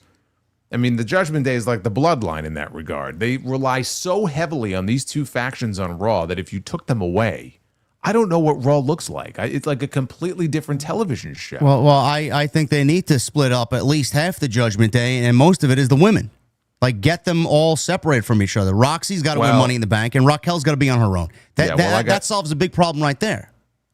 And again, I have no problem with like slow burn stories. What I'm talking about is a slow burn story where, you know, like sometimes the pilot light on your stove goes out, right? I mean, that's basically like, I'll use that analogy here, where you think it's going somewhere, like the explosion is coming, and then it just sort of peters out and nothing happens. You could slow burn anything, but then if you slow burn it and then nothing comes of it, then what the fuck is the point of slow burning it? I don't know. And to your point about the Judgment Day, and that for the women, it's not doing them any good. No, you know who the Judgment Day is not doing any good for? Dominic Mysterio. We'll get to him. I got the whole thing queued up here. Yeah, let's get to him now. Let's skip ahead and get to him now, okay? Because this is annoying and it's frustrating, and I'm sure he's frustrated. How can he not be? But I pointed this out, you know, like on my stream last night. I said I had to go back and check. The last time Dominic Mysterio won a match on Raw, you'd have to go back to May. Yeah. Or really on WWE television at all. Yeah, it was against Chad Gable. I believe so, yes. Yeah. But he's been the AAA Mega Champion this entire time, and like he's had one title defense this whole year. It was against Vikingo back in March. So that's the AAA booking. But like, he hasn't won a match on TV since May. And I wasn't aware of like any public comments that he had made. I know there was a report from False Finish last week about him being frustrated with his, you know, booking and all that. And it was pointed out to me that he did an interview back in May and he was kind of partially in character when he talked about this. But like in the interview, he was like, yeah, they don't know what to do with me. Yeah, I have the quote here. SA Magazine, they don't know what to do with me. I'm too cool. They have lightning in a bottle and they have no idea what to do with it. So they're just letting it sit. I'm like you. I'm just waiting. Okay. Yeah. So, but he also was like, you know, it's a bunch of old fossils and they need to make room for like the younger guys. I'm still only 29 years old. But there were like no lies in what he was saying. You know, like there was a lot of truth in what he was saying. But it just so happened that it came in the same month. That was the last time he won a match on TV. And you can't tell me that there isn't some connection there. So I think clearly he's being punished for something because nothing else makes sense. And if you're The Undertaker and this is your top champion and you're heading into Triple Mania, by the way, which is their big show of the year. It's only a month away, 5 weeks away, whatever it is. How does he feel watching this? Forget Dominic. Obviously, Dominic has got to be frustrated. But like if you're The Undertaker and you're booking AAA and this is your top champion with the top title in your promotion, and he's being beaten like he got beat by Danhausen. Danhausen. Do you know how The Undertaker feels? He feels exactly how Triple H feels when Vince did it to him. That's exactly how he feels. Probably, and he should. And it's understandable why if he did feel that way. But he loses to Danhausen. He gets pinned in a tag team match. He gets pinned by Dragon Lee. Dude, do you remember before last night, the last time Dragon Lee won a match on television, a singles match on Monday Night Raw? I couldn't fucking tell you. I don't have it pulled up in front of me. August of 2025. It's been a fucking year. You gotta be kidding me. But he beat Dominic. He beat the AAA Mega Champion last night. So, hey. Clean in the middle of the ring with his Operation Dragon finish. Yes, he pinned him clean in the middle. So explain to me how the Judgment Day at this point, at this stage in the game, is really doing any good for Dominic Mysterio. You talk about people who are just being held down, frankly, by this whole Judgment Day thing. It ain't doing him no good. The booking is not doing him any good. I don't care what you think his ceiling is. Some people are like, oh, I don't ever see Dom being a world champion or anything like that. Yeah, well, you know what? They gave him a win over John Cena on Cena's way out at the end of last year. And it's been all downhill ever since. And he is carrying around a belt that is supposed to mean something in this promotion that you're trying to get over. By the time El Grande Americano wins that championship next month, it's not gonna be worth anything. What's it gonna mean? What's it gonna be worth? It's a prop. They're two separate entities. They don't care that it exists. They're two separate entities, but they sure do talk about it a lot on their main shows. Ray Phoenix can't find themselves on SmackDown without their championship, their cruiserweight championship. Laredo Kid on the show last night. They got Michael Cole talking about fucking Psycho Clown on commentary. I mean, they're pushing AAA as hard as they possibly could. I don't buy that they don't care about it or that doesn't matter to them. It should matter. And Dom, if he feels that way, Dom is not wrong. Like, he wants if the report is to be believed, he wants his booking on the main roster to at least mirror the way it is in AAA. He wants to be taken a little more seriously. Why is that wrong? Why is that? Wrong. That's not wrong. Okay. Then there's something going on here. He's being punished for something. There's no other explanation for it. Well, it may have something to do with these two reports. Not the latest one from False Finish, but that one back from SA Magazine back in Clash in Italy time, where he says they had lightning in a bottle and they don't know what to do with me. I mean, I don't even find that to be that bad. It's just like they don't know what to do with me. You know, I don't know why they would look at that as a bad thing. I said this last night on my end. Triple H blows a lot of smoke up people's asshole. And he was in this same position when he ran NXT, and Vince did it to him. You can go look at the list of casualties that got called up, and Vince absolutely fucking buried and then later released. And Triple H had his hands out, like asking, what happened? What did I do wrong? He was setting up everybody for a great future, and Vince said, I had nothing to do with it. It's not my creation. I don't give a shit. Get rid of it. Let's teach him a lesson. Triple H is doing that same thing here with Dominic Mysterio, but it's not as vicious. And we don't have confirmation that Triple H is being petty towards Borash and the Undertaker and Triple H. We don't know. We can only assume. The correlations and the similarities are staring you in the face. Undertaker says he wants to run AAA exactly like NXT used to be, is what he said, word for word. And he is doing that. And it's a great watch at an hour. Triple H is getting a lot of heat on the main roster. And I feel like if he has this pettiness about him that I think he does, he's probably doing the same thing to The Undertaker that Vince was doing to him. And I don't understand why, because he's always created this environment. And people talk about Triple H having this environment backstage. Oh, he's easy to talk to. He's very involved with the talent. If there's a problem with Dominic and Dominic has a problem with the creative, why isn't Dominic going to Triple H, and why is Triple H burying Dominic for comments like this? Why are comments like this even being made if the environment is so great backstage? So many questions with no answers here. It sucks. Well, yeah. Well, I mean, again, all you have to do is use your own two eyes, and you can just see that there's something going on here. And I don't throw the word buried around a lot because I just feel like it's such an overused term. But I do feel like every time we see him on this show, he's buried a little bit deeper and a little bit deeper and a little bit deeper. I think after the Danhausen loss in SummerSlam, I think it's the proper word to use. Yeah. You know? He lost to Danhausen, dude.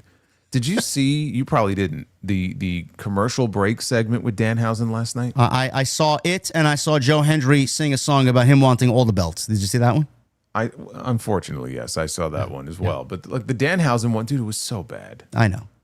But I'm watching this going, this is the man who beat the AAA Mega Champion at SummerSlam. Yeah. And I just blown away. That's exactly what he should be doing. And I don't have to watch it because I don't watch via a VPN. So have fun there with the Danhausen using other people's catchphrases and trying to make it funny. Yeah. Not me. Dominic should hopefully have a great AAA weekend. Like Jason said, he's gonna lose. I know. And at this point, like you said, you're 100% correct. By the time El Grande Americano wins that championship, it's going to be fucking buried. Undertaker probably can't wait to take the belt off Dominic because they're not using Grande on the main roster anymore. He may not want to wait until Triple Mania. We may see the Undertaker show up on the next AAA show and chokeslam him and just pin him and win the fucking mega title himself. Oh my God! Can you imagine that? Undertaker is the AAA Mega Champion. Yes, I can actually. No, he would have to cut a promo in Spanish, though. Yes, and that would be very entertaining television. I would fly down to Mexico and pay for a ticket to go to the arena to actually see that in person. Elsewhere on the Raw show last night, they did announce that the 40th annual Royal Rumble is coming to Phoenix, Arizona, at the State Farm Stadium. That was the home of WrestleMania 26. Phoenix? Yeah, I don't know if it's Phoenix. Is it Phoenix? Yeah, they said Phoenix last night. Yeah. Unless the report I got it from got it wrong, I don't know. Royal Rumble 2027 in Glendale, Arizona. Glendale, okay, not Phoenix. Okay, there you go. Regardless, it's in Arizona. And the rumor, apparently, Jason, is from WrestleVotes that WWE, this is shocking news, ladies and gentlemen. I know you never heard this one before. WrestleVotes is being told that they are seriously considering expanding the Royal Rumble to a 2-night format, which ultimately would not be in 27, but 27 would be the last time it would be a one-night event. So get ready for a men and women's Royal Rumble, Jason, on separate nights with a ton of ads in between every buzzer going off. I would love to know what the ticket sale split is from night 1 to night 2 for the women's Rumble main event night and then the men's Rumble main event. It will be vast. I would imagine so. I probably won't even know 3/4 of the women coming to the ring just by listening to their theme music. No. I will have to wait until they actually physically come out to be able to identify who they are. So this would make Rumble, SummerSlam, and Mania a part of the 2 nights Big Five. Next would be Money in the Bank and Survivor Series. I would say Survivor Series probably gets it first and then Money in the Bank last. I think that's got a little bit more history behind it. Well, let me ask you this. How is Survivor Series going to get it? We have 4 matches at Survivor Series last year. So it's going to force them to put more matches on the card. Do you think that they can bring themselves to do that? No. I think I think Triple H breaks into fucking cold sweats every time he's got to think about putting more than 5 matches on that subject. There is something I wanted to mention here. Yeah. And it kind of ties into what we just mentioned. I want to give a shout out to awfulannouncing.com. They had an article last week. And there was here it is. There's a chart, and I'll put them over. It's from something that was posted from the Getting Over wrestling podcast. But they put together this little chart, and what they did is they compared the wrestling at SummerSlam for night 2 from last year to this year's show. Bell to bell, in-ring action in terms of total minutes on the show in 2025 was just shy of 2 hours. It's 118 minutes of in-ring time last year, which even that is, I mean, that's for a PLE, that's on the low side, I would say. But how long did last year's show go at one night? Or was it 2 nights last night? It was 2 nights last year. It was 2 nights. Okay. Yeah, no, it was 2 nights. Yeah. Okay. So 118 minutes. This year, bell to bell, 84 minutes. That's awful. That's fucking ridiculous. Last year, average match for night 2, 20 minutes. Average match for this year, 14 minutes. Shortest match for night 2 last year, 11 minutes. Shortest match for this year, 7 minutes. And finally, total number of 15-plus minute matches on night 2 last year, 4. The number of 15-plus minute matches on night 2 this year, 1. Yeah, I'm very confused as to why there's such a vast difference there. I mean, what's the difference between last year and this year? Please tell me. Why? This is your second biggest PLE of the year, and this is how much wrestling you're actually getting on those shows. Bro, 4 15-minute matches, and this year we only got 1? 1. That's insane. That's pathetic. Yeah, and not even 90 minutes of bell-to-bell in-ring time. It's not a wrestling product anymore. No, it's not. It's basically a fucking mini infomercial. It's like I'm watching the ShamWow guy on fucking late night television when I can't find nothing to watch. That's what I'm watching. Pretty much. That is awful. Yeah, 2-night Royal Rumble coming, ladies and gentlemen. Not this coming 27, but 28. You're looking at a 2-night Rumble. How they finagle themselves into booking a 2-night Rumble with a men and women's Rumble, main eventing both nights, I don't know. Some people were telling me that a men and women's Rumble in the same night is too much. Is it? I'd much rather consume it in one night than over 2 nights, to be quite honest with you. I mean, it takes something away when you have 2 of them in one night, but you could say the same thing about 2 Money in the Bank matches, 2 Elimination Chamber matches. Yeah, I mean, it's a lot. It's a lot. And you almost have to open with one and then close with one. But I would much rather have them do it in one night than split it off into 2 nights, because if you're going to split it off into 2 nights, you got to have a robust undercard. Yeah. And I don't know that they see it that way. And even if we have 6 matches per night, let's say, right, including each Rumble, again, these trends are showing you that you're going to get less and less and less and less wrestling on these shows. Yes, all it is an excuse for them to have more ads. Yep. Nobody should want 2 nights of this shit if this is what they're going to do with it. They better be giving you the biggest matches, and they better be making these Rumble special. I said this when I talked about this on Saturday when I was live for SmackDown. I mentioned this. They have not booked a good a really blow away Royal Rumble in how long? Since 20? Since McIntyre? 2020, the one that, And it's funny because a lot of people shit on that. And That was a great fucking Rumble. I love the idea because Brock was champion Yeah. and he was going to enter the Rumble in number 1. And I said, man, this could actually be a lot of fun. And it was. And that probably was the last, I would say, great Royal Rumble match that we've... Not that there haven't been some good Rumbles, but the last truly great Rumble match was probably 2020. Yeah, nothing emotionally moves you. It's almost like an inconvenience to them to book a solid Royal Rumble. And both of them feel the same. I thought this year's Women's Rumble up until the last maybe 15 minutes was just fucking sleep-inducing garbage. And the men was all right, but there wasn't really anything again until like the final 8, final 9. Yeah, You didn't give a shit. So they got a lot of work to do if they want to make it a successful 2-night thing. I don't really trust them to do that at all. Now, we do have some breaking news. Uh-oh, is Zilla on NXT? Zilla Fatu made his debut on NXT tonight. Now, did he get a name, or did they go and say, Well, "Oh my God, according to look this- who it is"? According to this tweet, WWE posted a tweet, and they had Zilla Fatu with 3 exclamation points. And it looks like, well, let me see here, because it's the end of the Cruz Montana match. Yep. He slides into the ring. Santana's getting to his feet. Santana turns around, and Zilla pop-up Samoan drop. So the former HOG world champion just got Samoan dropped by the former HOG crown jewel champion. It's a proud moment. I might have to start watching NXT again. I mean, that's a solid main event. You got Mike Santana and Zilla Fatu in there. Okay, you got me. Yeah, he just laid out Santana. Let me see if he. Oh yeah, and he splashed Grayson Waller.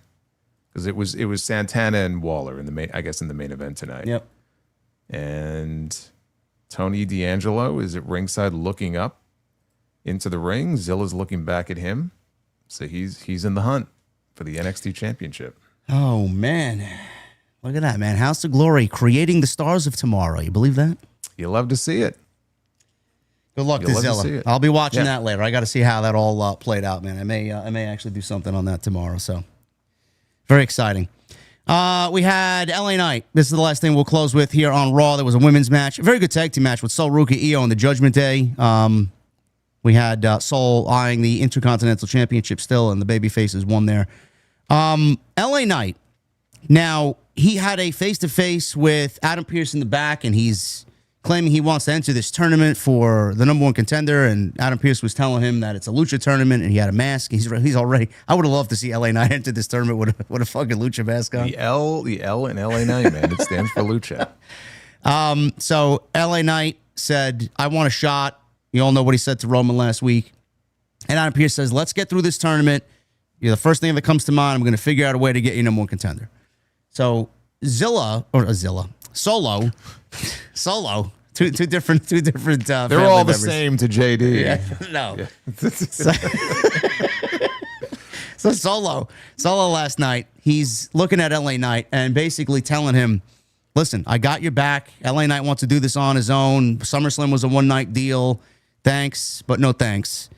So we get this match with Jey Uso and Solo Sikoa in the main event. Now, I want to go back to the beginning of the show.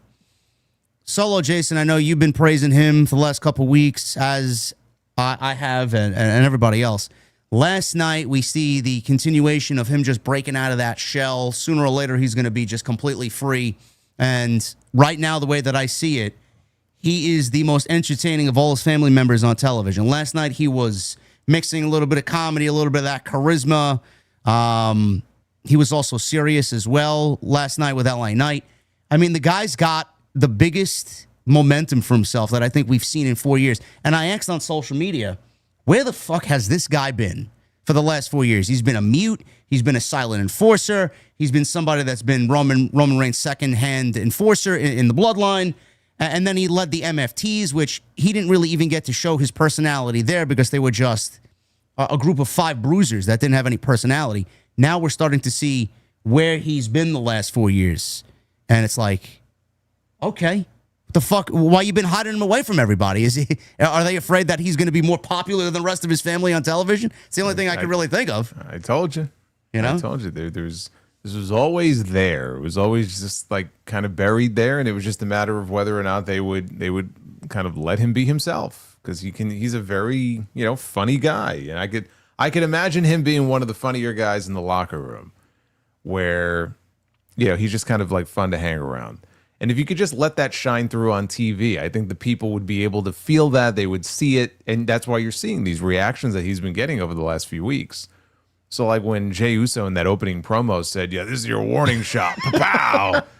And then they cut to like Solo. He's like ducking, like, "Is everybody okay? Did anybody get shot?" I'm like, that's fucking great. Oh my God. So yeah, I mean, it's great. But then, look, I still couldn't shake the feeling as I'm watching this main event. I'm like, we're watching a main event of Jey Uso and Solo Sikoa, and it's 2026. So I mean, it's like we're still kind of in this, bloodline vortex where they haven't really, like, things haven't changed too much. The idea of Solo being in a babyface spot, at least, it's very different than what he was doing a few years ago when he was the enforcer. So that's good. But then you see the end of the match, and now with Jey Uso beating him last night, he gets to deliver Solo to Roman Reigns on the show. Because guess what? Roman Reigns returns on Raw next week. Another Roman Reigns return next week. Yes.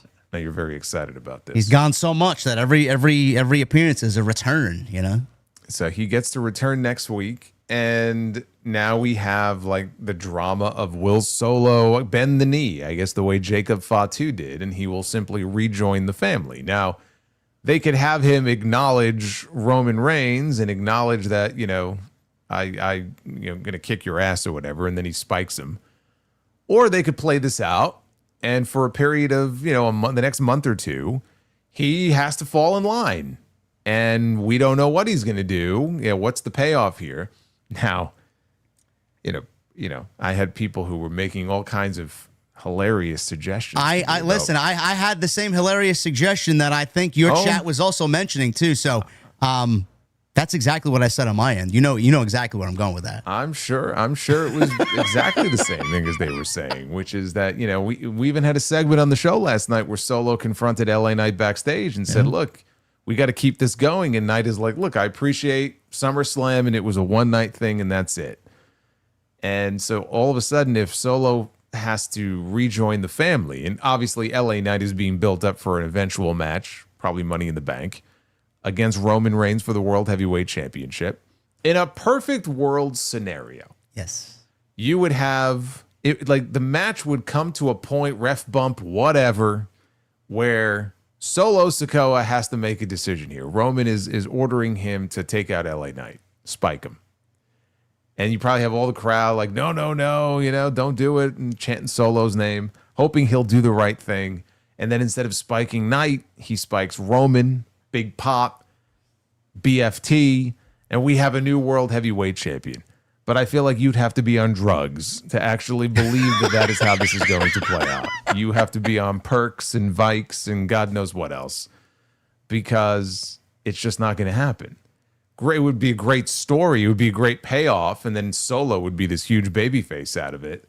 But the unfortunate part for the people who think that there's a chance of this happening is that would mean that LA Knight would win the World Heavyweight Championship from Roman Reigns, and that's just not going to happen. Yeah, but don't you think they know exactly how that moment would go off? It would be monumental. It would be like fucking that building would shake. Solo would be so much more of a bigger baby face. LA Knight would finally get what he deserves after all this time, even for a little bit. Like, there's so many more positives to that than there are negatives. Like, why not at least discuss it? Like, I understand you saying it's never going to happen, which is factually correct. Because, I mean, we have to believe that WWE is never going to do something like that. But, I mean, it's right there. I mean, that's the best television that you got coming out of this, so why not do it? It's been right there for 3 years, dude. Why is this going to be any different? Yeah, but now you got the perfect storm of Solo Sikoa becoming a great babyface that people are actually genuinely interested in.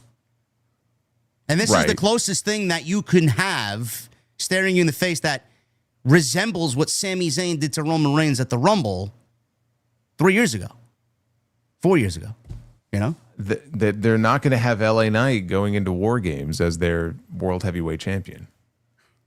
It fucks with their plans. They're not going to fuck up what their long-term plans are for Roman. I don't see them upending that to put the belt on LA Knight regardless of how great of a moment or a payoff it would be.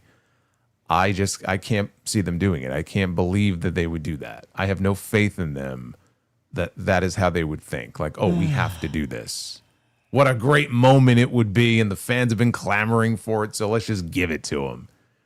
No, I think they're probably looking at it and going, okay, you know, we can kind of tease them with it, and we can have this, we could do the match, but like long-term vision here is Roman going into WrestleMania next year as the world champion for however many days, right? From WrestleMania 42 to WrestleMania 43, probably to defend against Oba Femi, and we got to give him the moment because it's not LA Knight and it's not Solo Sikoa who we're building around here. It's Oba Femi. We got to give him that moment. Even though you and I would agree, like, would it really kill the moment for Oba if they gave LA Knight the belt for a month or two? No. Of course not. If you book it in the right way, and then maybe you get Zilla Fatu, who replaces someone in the bloodline because Solo didn't fall in line and he fucking betrayed Roman, and in comes Zilla, and he makes his main roster debut at Survivor Series. I have watched this product long enough, and we've seen this creative team and the decisions they've made, and there have been so many opportunities and so many moments to do certain things that it just felt like, man, it just makes sense to do it. Or why don't they put the belt on this guy? Or LA Knight, like, why don't they, do something more with LA Knight? And time after time after time after time after time, we are left disappointed. And I don't know why you would allow yourself to get too overly excited about something that you know is not going to happen. I don't trust them on this. I know. I don't think they're thinking the same way that the fans are, as far as like, oh, this is going to happen. It should happen, and it would be a great moment, and Solo would be set as like a babyface who basically said, fuck you to Roman Reigns. But to give the moment to LA Knight, do they see him as that much of a priority where they feel like they have to do that? No, they don't. There's 3 years worth of booking that will tell you everything you need to know. Well, I don't have a problem with Solo losing last night. I do think that it creates intriguing television. What happened? MK Pandy says if Knight wins, Solid Monster goes bald live on the stream. Yeah, that's not something I would risk at all. Yeah. We could come up with something fun though. A bald cap maybe, but no, Solid Monster is not going bald. We could come up with something fun. Maybe we'll figure something out. I hope that happens. I know it's the wishing upon a fucking very distant star, but I didn't have a problem with Solo losing last night to Jey Uso. Like you said, the match was just whatever. Not really interested in seeing a main event such as that to close Raw. But it creates intriguing television, and I don't think Solo is buried or his momentum is stalled. We don't know how he's going to behave or how he's going to act going into next week's show when Roman is there.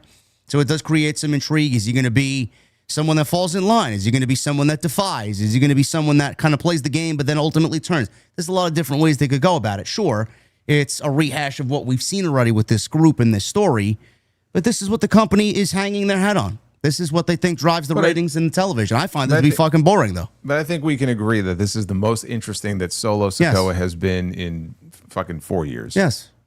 Okay. I would rather see Solo here and his breakout performance than anybody in the bloodline right now. So if that's what it's going to take to find some interest, then I'm for it. So we'll see what happens next week.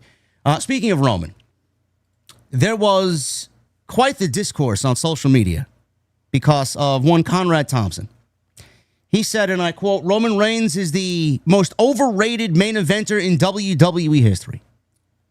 Now, that's quite the comment, and maybe Conrad was looking for some engagement on this particular day, which is why he said this ridiculous comment, but everybody is entitled to their opinion. Now, he talked about the match at SummerSlam with Seth Rollins, saying it wasn't a bad match, it was a good match, it was a great match in some respects, but it didn't do much for me. I mean, maybe because I'm just kind of over it. It doesn't feel compelling in any way. It doesn't grab my interest for any specific reason. I don't feel like if I fail to engage in that story that I'll miss anything because I've kind of seen all of it. I mean, I don't necessarily disagree with him there. I think a lot of us feel that way in some aspect about the current product and Roman Reigns and the bloodline. So unless there's an element that could come out of this match shortly that makes it really more interesting. For whatever reason, that's the challenge. Come up with a reason to make it feel unique and compelling. But unless they come up with that, I know they're both great wrestlers. I know a lot about them. I just don't know anything new about them, so I don't really care about it. Hopefully, they make me care. So Conrad went on to say this. I'm going to give you a hot take. That's what's going to annoy you and probably piss you off. But here it goes. I think Roman Reigns is probably the most overrated main eventer in WWE history. Like, I know this isn't a wrestling term, it's a music term. But Roman Reigns is what music would call an industry plant. I don't know if Roman disappears tomorrow, if WWE's fortune changes at all. I think they pushed him so hard against the grain, down our throats is the phrase that Triple H would use about why they're not pushing Bron Breakker. Well, they pushed Roman Reigns down our throats forever. I just don't know that there's really any true fanatical Roman Reigns fan. We've been conditioned to believe he's the top guy, but there's no real reason. I don't know that anybody could say, here's my favorite Roman Reigns match when people talk about their favorite match ever. How many people list a Roman Reigns match? How many people list their favorite promo ever by Roman Reigns? And then Bischoff agreed, and Bischoff, needed to piggyback off of the engagement because this was making the rounds on social media. So, he put his 2 cents in. Jason, we talk about Roman, and it's the tale of two careers, really. The first 7 or 8 years under Vince McMahon, it was just the fucking big dog slop that we got, and it was definitely Vince shoving him down our throats. And then COVID happened, and his diagnosis with leukemia happened, and he came back in an empty setting in the Thunderdome and in the PC. He wanted to be heel. He wanted Paul Heyman. Unless he was given what he wanted, he wasn't coming back. He got what he wanted, and we were born the tribal chief. I don't really understand the discourse around Roman Reigns because the catalog is there, especially in the last 7 or 8 years.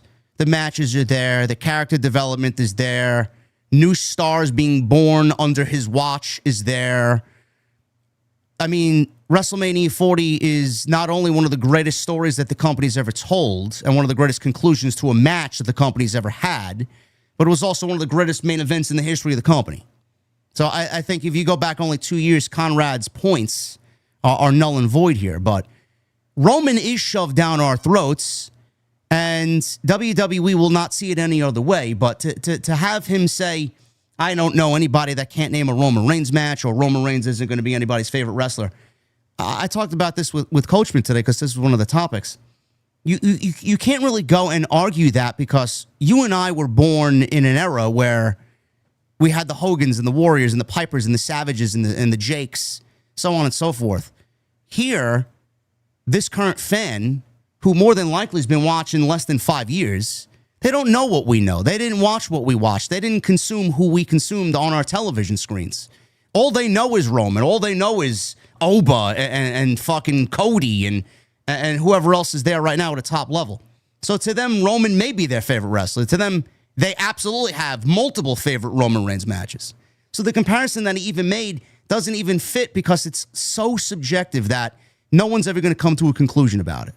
What'd you make of his comments?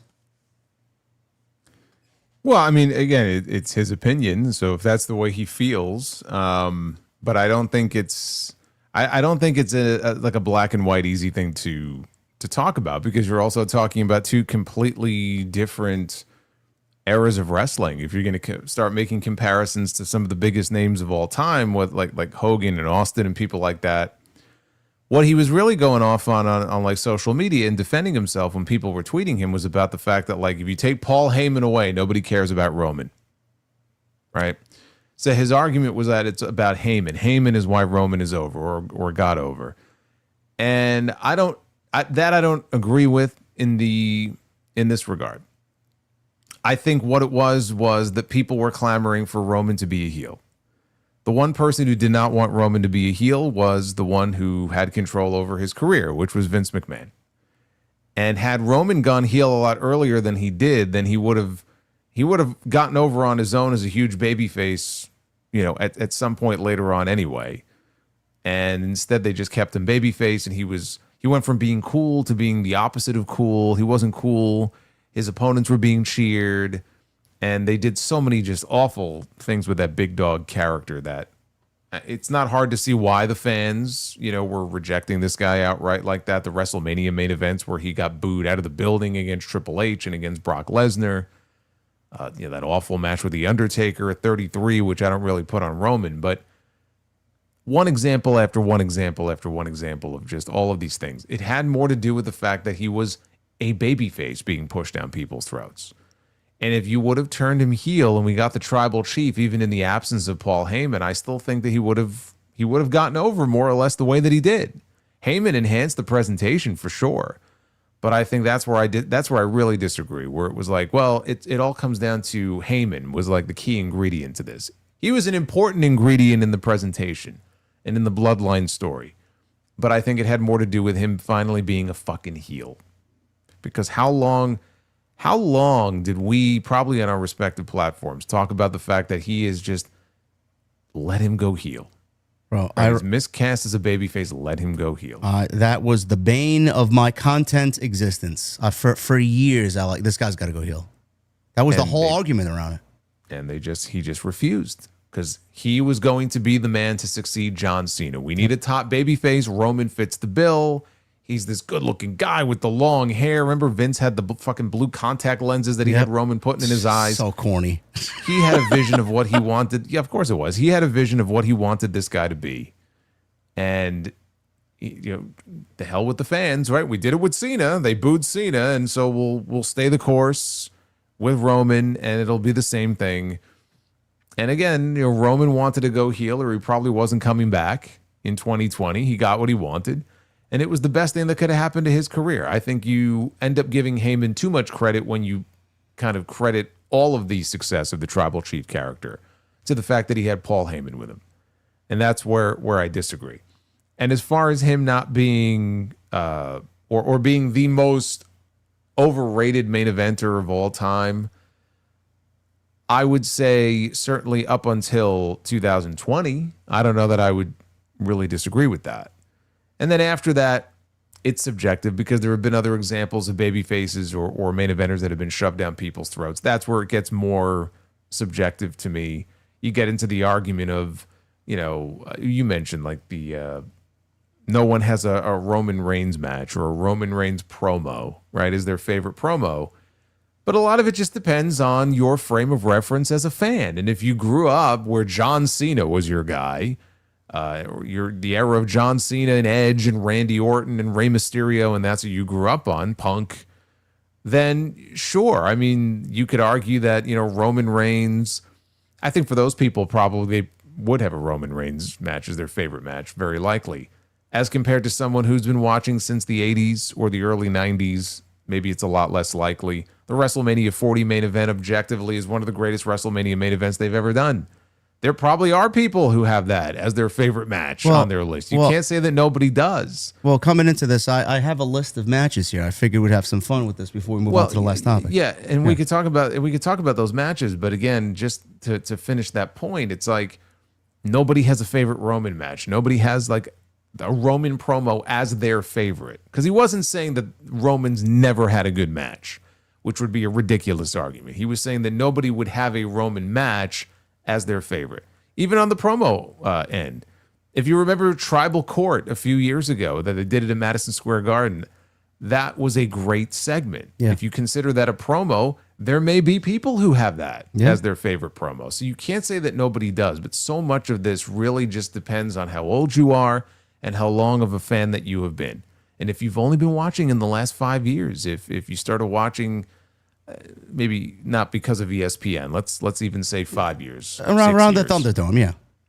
Then, yeah, you know what? Roman is going to be your guy. Just like if you grew up in the mid-2000s, early 2010s, Cena was your guy. It wasn't Austin. It wasn't Brett. It would have been John Cena. Or Edge or Brock or somebody like that. A lot of it depends on that. It's not like an apples to apples thing. And that's the big and the other point I made, when I was talking about this earlier on Uncrowned, is that to illustrate how different things are now compared to how they used to be, we will never have another Hulk Hogan or Steve Austin. Like we will never have that again. No. Because you had these guys that were they were larger than life. They became They became bigger almost like than the company, but also their mere existence was so vital to the success and the survival of that company. Like the first WrestleMania where they banked everything on that first show. And obviously Mr. T being there and Cyndi Lauper, very important to have them on that show. If he didn't have Hogan as the guy to really, the babyface to really build around, maybe he doesn't even do a WrestleMania, or it's not the success that it was. Hogan was the right guy in the right place at the right time, and boy, they were very lucky to have him. When Austin got hot in 97, boy, were they lucky he got white hot when he did, because the company was quite literally very close, as the story goes, to filing for bankruptcy. Those guys, I mean, they carried those companies on their back. And you could even throw Rock in there with Austin during that era. You will never see that again, because the company is so big now. And they have so much more money coming in from so many, guaranteed money from so many different ways. So they don't have to be reliant on that one person. So when Conrad says that if you were to take Roman Reigns away, I don't think it affects WWE one bit. That's the extreme point of view. I wouldn't say it doesn't affect them at all, or that it wouldn't wound them. I think it would wound them a little bit. But he's not totally wrong when he says that, because the machine would go on. WWE does not suddenly go under. Their business does not get cut in half if Roman Reigns goes off to Hollywood and leaves wrestling behind. So it just illustrates this is a very different world, a very different company now as compared to what it used to be. And so the way we look at these top main event guys and their importance in history, I'm not saying Roman's not important, but he ain't important the way those guys were. And there will never be a time like that again, because there just can't be. It's just a very different company now. Well, like you said, I do think they are wounded if Roman is not there. I think Roman is primarily one of the three reasons why asses are still in seats outside Punk and Cody. But not to the extent of Cena, no, or those older guys. No, even Cena. You saw the impact that Cena when they would advertise him last year. They sold tickets. And even that, like Roman isn't that. Maybe one day he will be, but when he's near the end of his career. But even if you use the Cena comparison, which is probably the closest comparison to make, and that was always Vince's dream, was for him to be the next Cena. I don't think Roman means as much to business as Cena did. No. So again, if you want to make these comparisons, we can make these comparisons all day long. I don't want to diminish the success that Roman has had, or the fact that he's got a lot of fans and, he's a very important part of that roster, but his place in history, it's all relative, I think, to the time period that we're in. Yeah, the amount of money that they're raking in on these TV deals and streaming deals and whatever else may be, the Saudi deal, obviously they're going to play that off as Roman is the reason why the company is as popular as it is today. Again, very subjective. He's not in my top 10. He's not on my Mount Rushmore in any significant way, so... some of these matches I have a list. Reigns, Lesnar, SummerSlam 22. I mean, I've had people that I know specifically say this is their favorite SummerSlam match of all time. So, I mean, that's one match. We had the tag team match with the Shield, Cody Rhodes, and Goldust. Battleground 2013. Fucking great match. Loved everything about the story going in and coming out of that. Roman Reigns and Logan Paul, Crown Jewel. Great match. Really kind of made Logan Paul look like $1 million there. We had the WrestleMania 39 match with Cody, the WrestleMania 40 match with Cody, Reigns and McIntyre Clash at the Castle in 22, the Great Balls, what was that? Was that Great Balls of Fire? What was that? That was Joe and Lesnar. That was Reigns, Lesnar, Strowman, and Samoa Joe. SummerSlam 2017. Yes, that was a great fatal four-way there. I remember like it was yesterday. Sami Zayn and Roman Reigns, the Elimination Chamber in 23. I mean, fucking unbelievable with what they did there. WrestleMania 31, which I think is his best Lesnar match. Lesnar and Reigns. Reigns and AJ Styles, Extreme Rules 2016. Reigns and... what do we got here? Reigns and Solo versus Sami and Kevin Owens, Night of Champions. That was a great match. The triple threat with Bryan and Edge at WrestleMania 37, Night 2. Yeah, look, he's been a part of a lot of great matches, and I feel like I had to go out of my way years ago on the Sound Off in like the mid 2010s to defend John Cena in the same way, because I was getting comments and emails from people like, John Cena sucks. He never has any great matches. He doesn't know how to wrestle. And I would be like, look, say what you want to about John Cena and him being shoved down your throat. And I don't like the character and all that because he was being very goofy. But you can't say that he hasn't had great matches. And then I would list like a whole bunch of great fucking matches that he was a part of. And you could do the same thing with Roman. Roman has had a lot of great matches. And sometimes, you know, he's got a great dance partner. Other times you would think, well, maybe these two won't work too well together. And then they do. So again, nobody can say that Roman Reigns doesn't know how to wrestle or all of his matches are boring. He's never had a truly great match. And again, that's not what Conrad was saying, but I'm just saying anybody who wants to make that argument, and you just listed a small sample of them, there's really, I mean, it's a bullshit argument. Like Roman has had plenty of he had a great match this year at WrestleMania with CM Punk. That was a great WrestleMania main event. That's in the top two, top three easy of his greatest matches of all time. Yeah, and better than, and I liked the match. I loved the match he had with Rollins at SummerSlam, but the Punk match was better. That was, of the two matches, that was the better match this year. So no one is denying that he hasn't had, you know, he hasn't put together a great, you know, body of work. Whether or not he's in your top 10, you know, he's not a Mount Rushmore guy. Whether or not you believe he's in your top 10, that's up to the individual. And again, a lot of that will also be decided based upon how long you've been watching wrestling for. And if we're just talking a WWE top 10, or are we talking like pro wrestling top 10? Because he ain't in the pro wrestling top 10, not even close. In the WWE top 10, you can make the argument if you want to. It's up to the individual. Yeah. So that was the discourse on social media in regards to Roman Reigns. The other discourse that we had this week concerned AJ Styles and his son Avery. They got into a public spat, or AJ did. He got into a public spat with Arik Cannon over paying his dues. Now, this story kicked off at SummerSlam weekend when Natalya spoke to the Wrestling Classic about watching Avery Styles, AJ Styles' son, who's 19 years old, compete in GCW against Marcus Mathers. And Natalya praised him, saying watching him lose the match actually told her something positive, that he wasn't coming in expecting to be pampered as AJ Styles' son, and that he genuinely wanted to earn a spot in the business.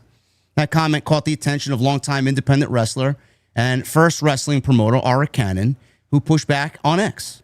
Cannon claimed that he personally watched Avery avoid pitching in and around the same GCW show, writing that the son of AJ Styles skirted away from helping with a single thing all night. Now, AJ Styles didn't let that fly. He fired back, defending his son directly, saying Avery was paid to wrestle at GCW, not help tear down the ring, and that doing so sounds like Cannon's job, not his son's. He closed the tweet by calling Cannon a jealous name. So Cannon responded saying... Well, hold on now. He called him a jealous douche. Okay. Jealous douche. There you go. You actually, he PG'd it up a little bit there. He called him a jealous name. He called him a jealous douche, which I laughed when I read that. Like, where'd that come from? But a jealous douche. That's exactly the way I think he came off anyway. Cannon responded saying he respects AJ and understands him defending his son, but the fact remains the same. Avery can either keep coasting as AJ's kid or start earning respect from his peers on his own. So AJ came back again, comparing the situation to a dinner guest being asked to do the dishes, arguing Avery was booked specifically to wrestle, and that a veteran in the business should have handled a concern like this privately rather than airing it out on social media. Then Cannon got specific, claiming Avery was personally asked to help set up chairs on 2 separate occasions that night, and instead of helping, he stayed in the locker room until the work was already done. Regarding the AJ Styles and Avery Styles comments, GCW's contacted the Wrestling Observer this past couple days, saying that while they respect and like Arik Cannon, he does not speak for GCW, he speaks for himself.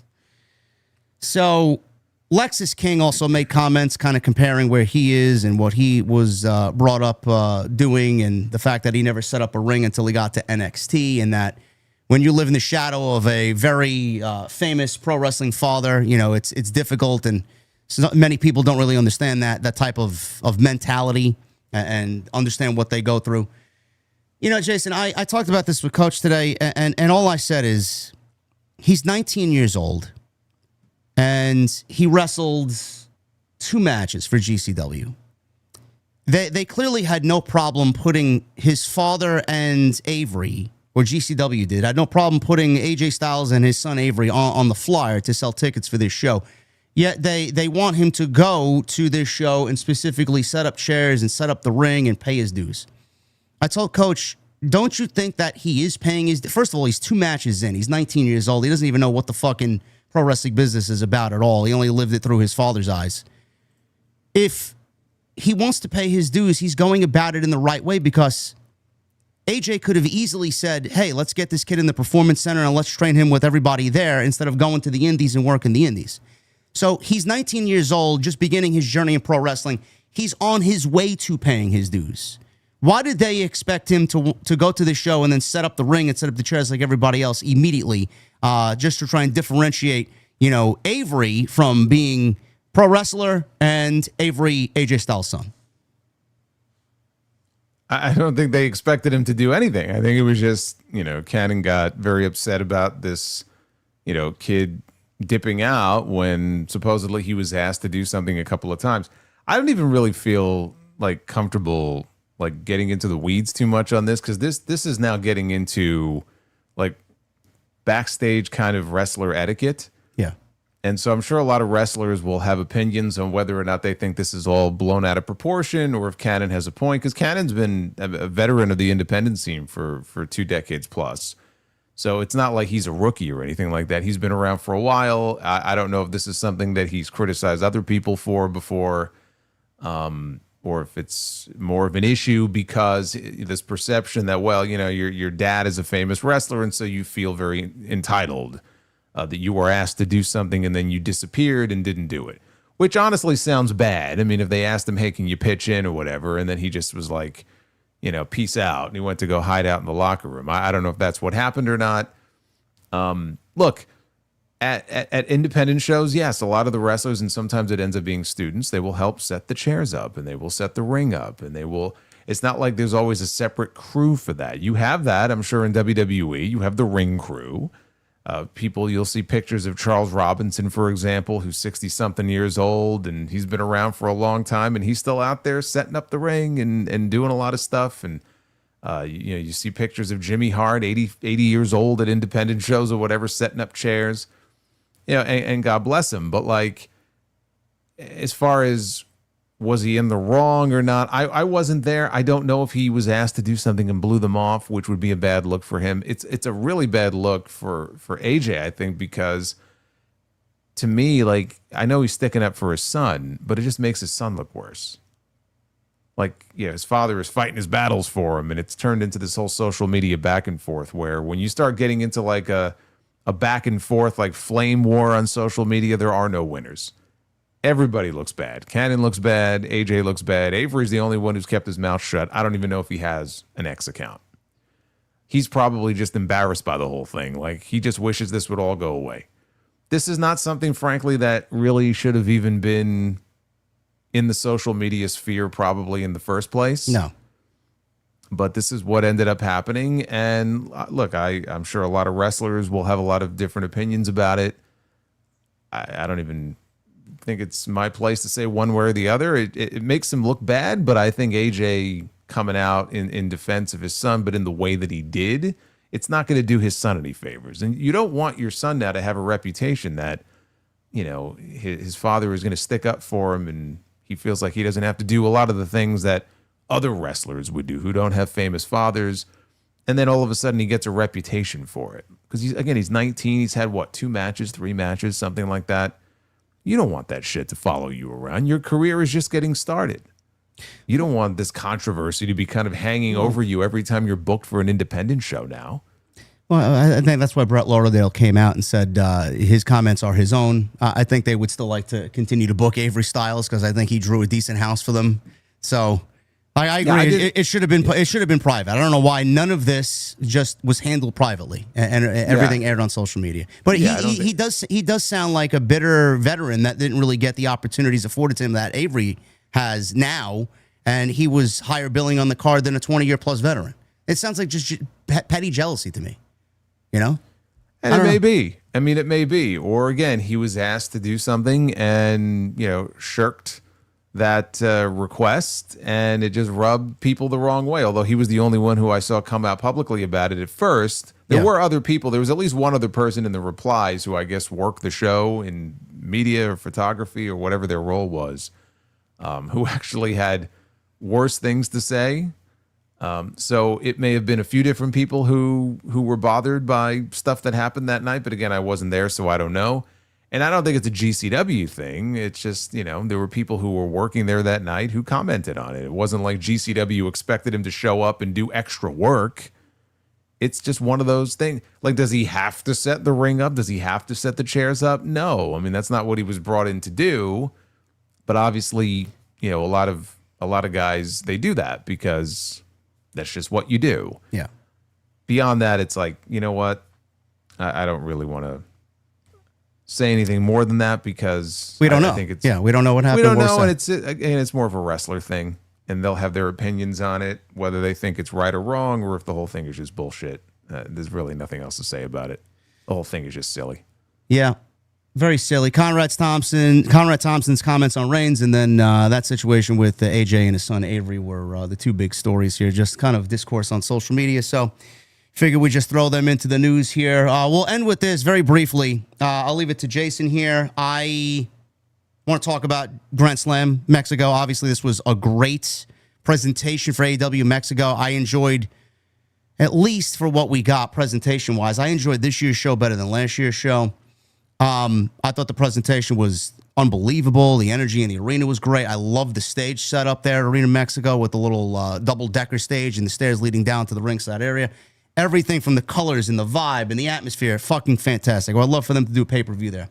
A lot of pro wrestling.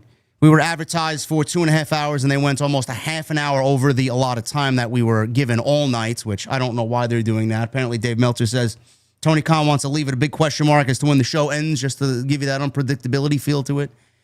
Jason, we got 8 matches, a lot of pro wrestling, no backstage segments, very little build going into All In.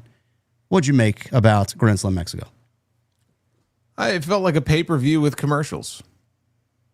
Right? There were no backstage segments at all. Zero.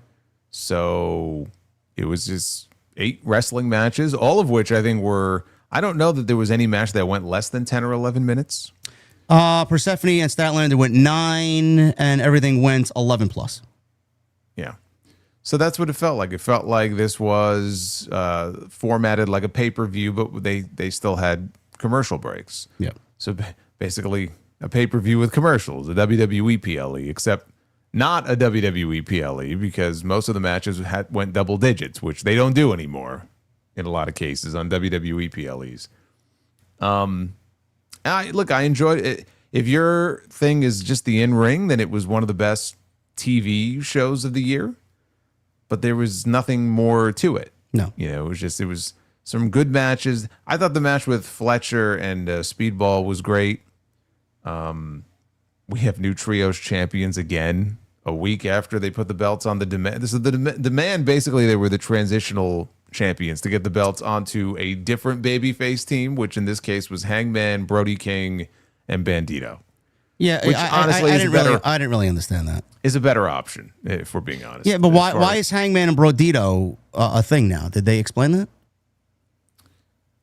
Well, because Hangman can't challenge for the world championship, so they wanted to put a belt on him, and this is what they came up with.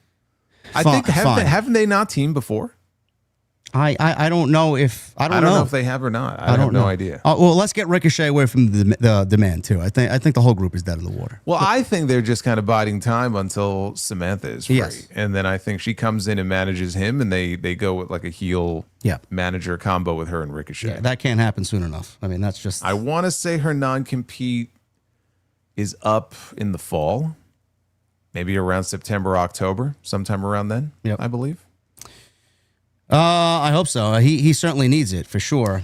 Yeah, and I mean the big thing on the show obviously was the return of MJF, which was great to see, and we hadn't seen him in a month since Beach Break. He got his ring back because Andrade stole his property, and he's been running around with it now for a few weeks. So he took the Dynamite Diamond ring back. He busted him open.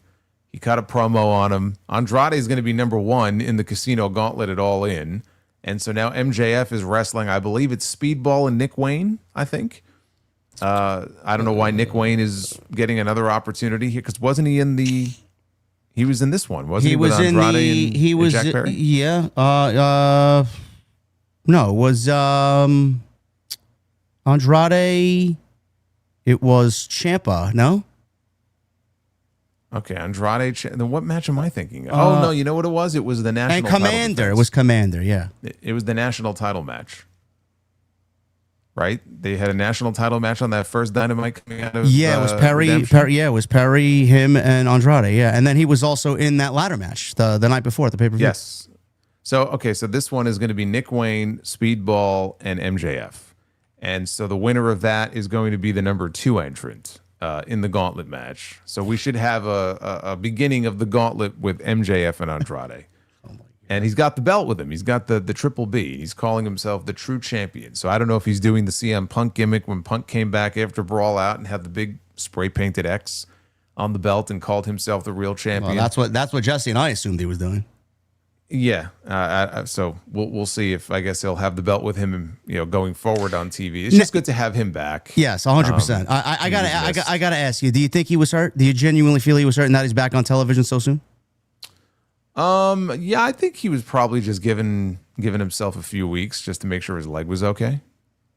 Like, I don't think him wrapping the leg up until Beach Break was a work. I think he probably hurt his leg. Yeah. And wanted to make sure that, right, hey, I'm good to go. We got big all-in season coming up here, and yeah, because I have to believe he was hurt. Because if he wasn't hurt, that makes the decision to not have Kenny win the belt at Redemption even dumber. This is the thing. I don't think he was hurt enough to warrant to take the belt off of him going into All In. Well. So now what you got... No. I'm not saying that they took the belt off him because he was hurt necessarily. I think I'm saying that he had the leg injury, the hyperextended leg, and it's entirely possible that the plan still had been to put the belt on Omega because they had already teased it in some of those backstage segments. Both of those things can be true, or they were going to get the belt off him anyway, but they were going to do it in Montreal. And the timeline got bumped up, but it was always going to be Omega and Ospreay. Do I think MJF was legitimately hurt, though? Yeah, I do. I don't think that was, phony or anything like that. And maybe the plan was always for him, if, his health was okay, to get him back in Mexico on this show. How do you feel about him losing the title now, and this is the plan for him going into All In? Are you satisfied with him being in the Gauntlet match? Because Jesse made a very good point. I got to shout him out for this. He made this comparison because he's pissed because MJF came back so soon, and he's like, I don't know why we took the belt off him, because legitimately the preferred match for a lot of people, I guess half the audience thinks one way, half the audience thinks the other, but I'm talking about us, is MJF versus Ospreay. That's the biggest match to me that they had at their disposal for All In. And he comes back. Now he's in the Gauntlet match. They took the belt off MJF before All In. Jesse made a comparison that this is like WWE taking the World Championship off Roman Reigns and putting him in the Andre the Giant Memorial Battle Royal. I'm like, I guess you could look at it that way, yeah. Well, I wouldn't look at it. I mean, that's a little extreme, I would say. First of all, the winner of the Andre the Giant Memorial Battle Royal doesn't get jack shit when they win it. Okay, that's the biggest difference, and it doesn't even air on the pay-per-view. They've offset it to fucking SmackDown the night before. So I don't know that that's the best example to use. My first choice, as I'm sure it would have been for you, would have been to keep the belt on MJF and have him defend against Ospreay. And remember, at Beach Break, the two of them had that big pull apart outside earlier in the show. Yeah. Which got me hyped up to see Ospreay against MJF. So that would have been my first choice. Omega and Ospreay, it's still a big match. It's not like, oh, well, they've taken away a great match and they're giving us a shitty match. No, they've substituted what would have been a great match with what I'm sure is also going to be a great match. It just wasn't going to be our first choice.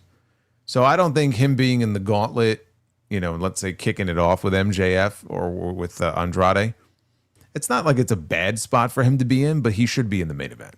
For being honest, he should be in the main event.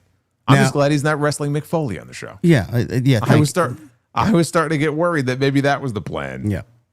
Now, when he wins his Gauntlet match, this would make, if I would say, I mean, it's a likelihood that he'll probably end up winning it, because there really isn't anybody to make any sense. I hope not. Well, that would make the second year in a row he wins it. And that's kind of lame, isn't it? After we had Mercedes just win for the second year in a row, the Owen Hart tournament. That's kind of why I hope they have some other idea here. And MJF is not just going to win for the second year in a row. Now, do you think if MJF does win this gauntlet match, do we look at All Outs with WWE kind of swarming Chicago? Do we get MJF and Will Ospreay main eventing All Out? Is that a possibility? If MJF wins the gauntlet, sure. Yeah. I'm not convinced he's winning the gauntlet, though. I think him and Andrade may cancel each other out, and then the All Out match is MJF one-on-one with Andrade. Okay. We will see. I'm not really all that moved by this creative decision here, but we'll see how this plays out. He should qualify for the gauntlet match tomorrow night on Dynamite. Elsewhere on this Grand Slam show, we had the ladies, Willow and Brawling Birds, against Mercedes Moné and Divine Dominion. Any thoughts about Mercedes taking the pinfall loss here on Wednesday from Willow?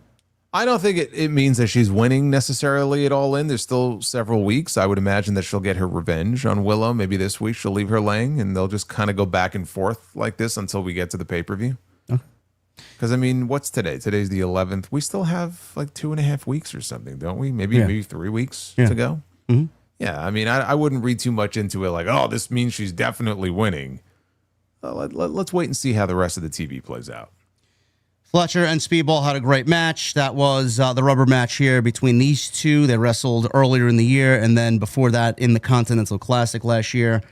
Fletcher retained there. Mystico, Jericho, and Darby Allin defeated the Don Callis family of Okada, Kevin Knight, and Hechicero. Jericho is now challenging Kevin Knight for the TNT Championship on Dynamite tomorrow in Las Vegas. Yeah, I think that stems from the end of the trios match here. Persephone defeated Chris Statlander. Adam Page and Brodito won the trios championship. Persephone was great. Yes. And then Will Ospreay defeated Mark Davis in a Mexico City street fight in 18 minutes with no outside interference allowed. I hated that second kick out on that pile driver. I fucking hated that. Actually, I hated there was a kick out on a pile driver through chairs in the ring. Yes. And then later on, there was a kick out on the awful waffle which is the pile driver that Davis uses, where he just picks you up and it's a vicious looking pile driver. And it was the second one. And he kicked out. And that was the one where I was like, fuck this. Like it just pissed me off. Which is too bad because they had a strong match. And I like both these guys, but there's just every now and then, because we see it so often in wrestling these days, the kick out of like really big moves. Sometimes in a match you could have a lot of that, and for whatever reason it doesn't bother me. And then sometimes it just gets under my skin, and that just really pissed me off. Was it worse than the pile driver in the match they had in the Owen, where he popped him up after all those interferences and he still kicked out? Was it worse than that one? I don't remember being as angry about that as I was about this. So I'm going to say no. This was worse. This guy's a Mark Davis Mark over here. Look at him. It's just like, again, I know. There's too many false finishes. Especially with pile drivers and moves where people get dumped on their heads. It's like, I get it. Like, you're going to have the dramatic kick out, but then to do it again and then do it again. Like, where does it end? Like, what does it take? What does it take? Well, I don't even know why this match was taking place. What was the whole premise of this match? Because they wanted a clear winner coming out of the Owen? Is that what they wanted? Were they knotted up coming into this? Because I think Davis beat him earlier this year. Ospreay and then got the win, beat him in the Owen. So this was like the rubber match between them. Well, what does this have to do with anything going into All In, though? Like, Mark Davis is a part of his story. Well, it doesn't, other than just wanting to get Ospreay a match on the show, because I was surprised Kenny Omega was not on the show. Yeah. He wasn't at Arena Mexico at all, which surprised me. And so they wanted to make sure at least Will Ospreay had a match on the show. And if he wasn't going to wrestle Davis, then I guess who else does he wrestle? Who else do you put him in the ring with? At least with Mark Davis, you're going to get a great match out of it because they always work well together. That's it. There really is no other explanation for it. I don't know. The build for All In so far is very head-scratching, in my opinion. Listen, like Jason said, he said it perfectly. If you enjoy pro wrestling, a lot of pro wrestling, this was the show for you. If you enjoy a show that has some pro wrestling and some story, this is unfortunately not for you. I would have enjoyed a little backstage segment or two just to kind of push a storyline forward, but We did not get that. Well, do they even have screens there where people could see the backstage stuff if they had any? I don't know. That's a good question. I wasn't even looking for that. I don't remember if there were. I don't think they do have any screens. Well, that is all we got for you, ladies and gentlemen. Thank you for a great night here on Tuesday night. Before we go on, I did have one last little note here. Okay. And I mentioned this on Uncrowned. Did you know that TNA has a brand new partnership? Did you hear about this? I did. And unfortunately, I did read the tweet in what it entails, yes.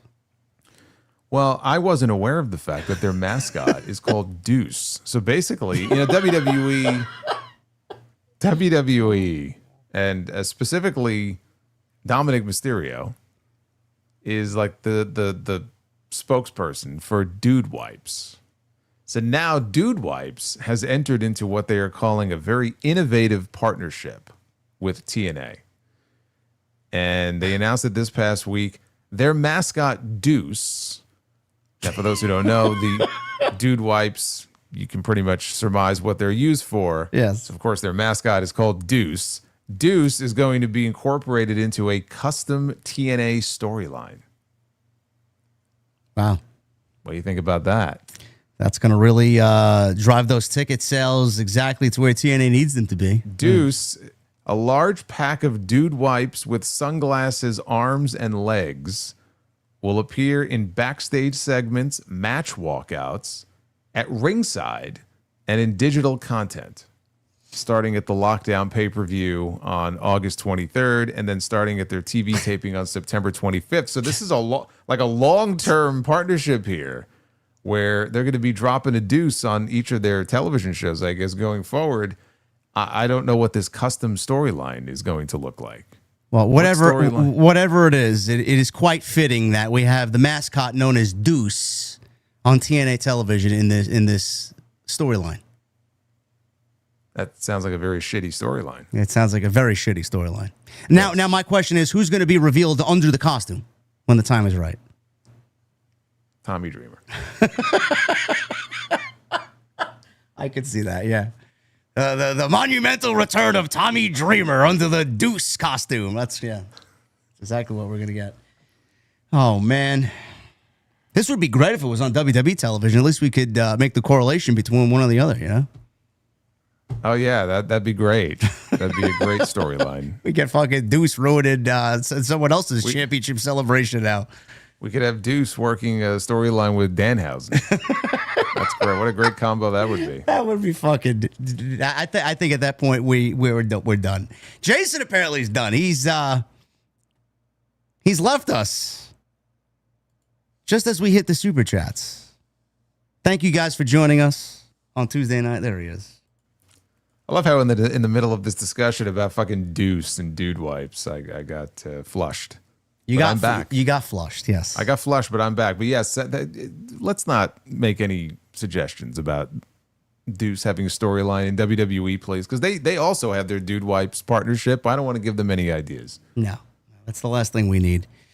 Thank you guys very much for all of your support. We're going to get into your super chats. I see 802 likes on the stream. I would love to see another 200 likes. Can we get that tonight? That would be great.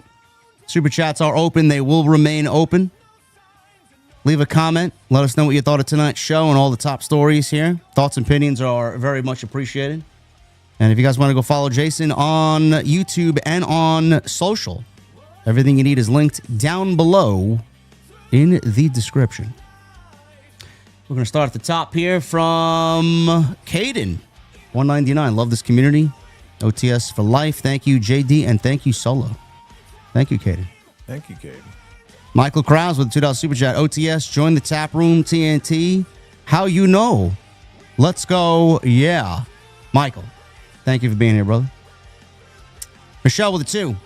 Do you think we get Cody Orton Hell in a Cell at some point? I'm done, personally, with the Hell in a Cell. Yeah, I'm going to say no to that. NM with a $5 super chat. Conrad can go piss up a rope, or he can try since he's carrying Cody's water.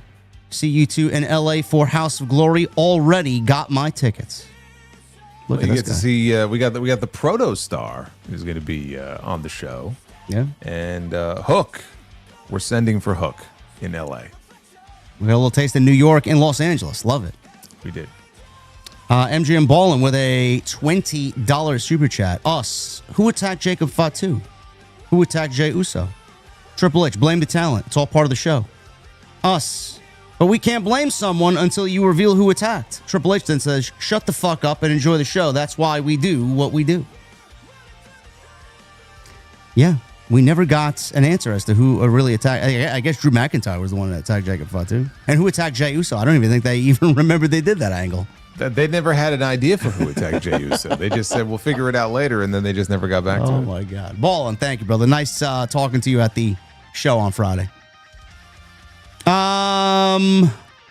Michelle with a 2. Does the main roster in WWE have a PLE in September? Yes, it's called Worlds Collide. I thought we were getting WrestlePalooza this year. Apparently we're not. We got Arya with a 10. Sorry, $10 super chat. I am kind of appalled that Solo Sikoa didn't continue his face run and be like Rikishi. I can see Bloodline becoming the new No Direction with Roman Hogan. WWE is about to fall like WCW did NWO and Hawaii. Nah. You can combine them and call him Rogan. Yeah, Rogan. And funny enough, his first name is Joe. Yeah. So, Joe Rogan. Yep, they could definitely do that. Chris Nearfault podcast with a $4.99. What's up, JD Jason? Fantastic. TNT as always. Thursday, I turned 34 years old. One's in the sky in the chat as I turned 34 years old. Love TNT. Thank you, Chris. Happy birthday. Happy birthday, brother. We will not be live Thursday, but happy early birthday. Krana with a 2. This yo warning super chat. Bow! Yeah. I mean, the fans are buying into it. I like, personally, pew pew a little bit better, but, you know, that's just me. Arya with a 5. Also, JD Jason, I am worried about WWE's future when they put the Bloodline overall free solo. I think everyone's jumping way too quickly into conclusions. We don't know what Solo's going to do come next week's show. Let's see how it plays out.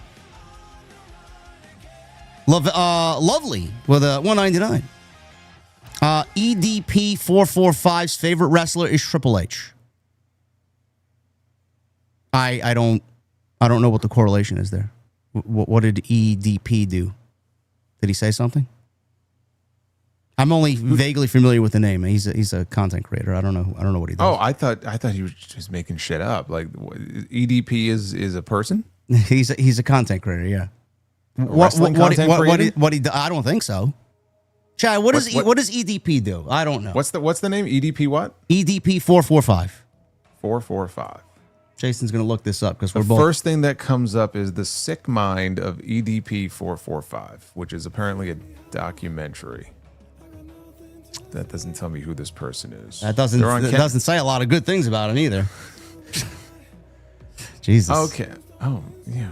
Okay. Social media influencer. He's on Cameo. Chat says we don't want to know who he is. Yeah, I've never heard of this person. I have no idea who this person is. I mean, let's see.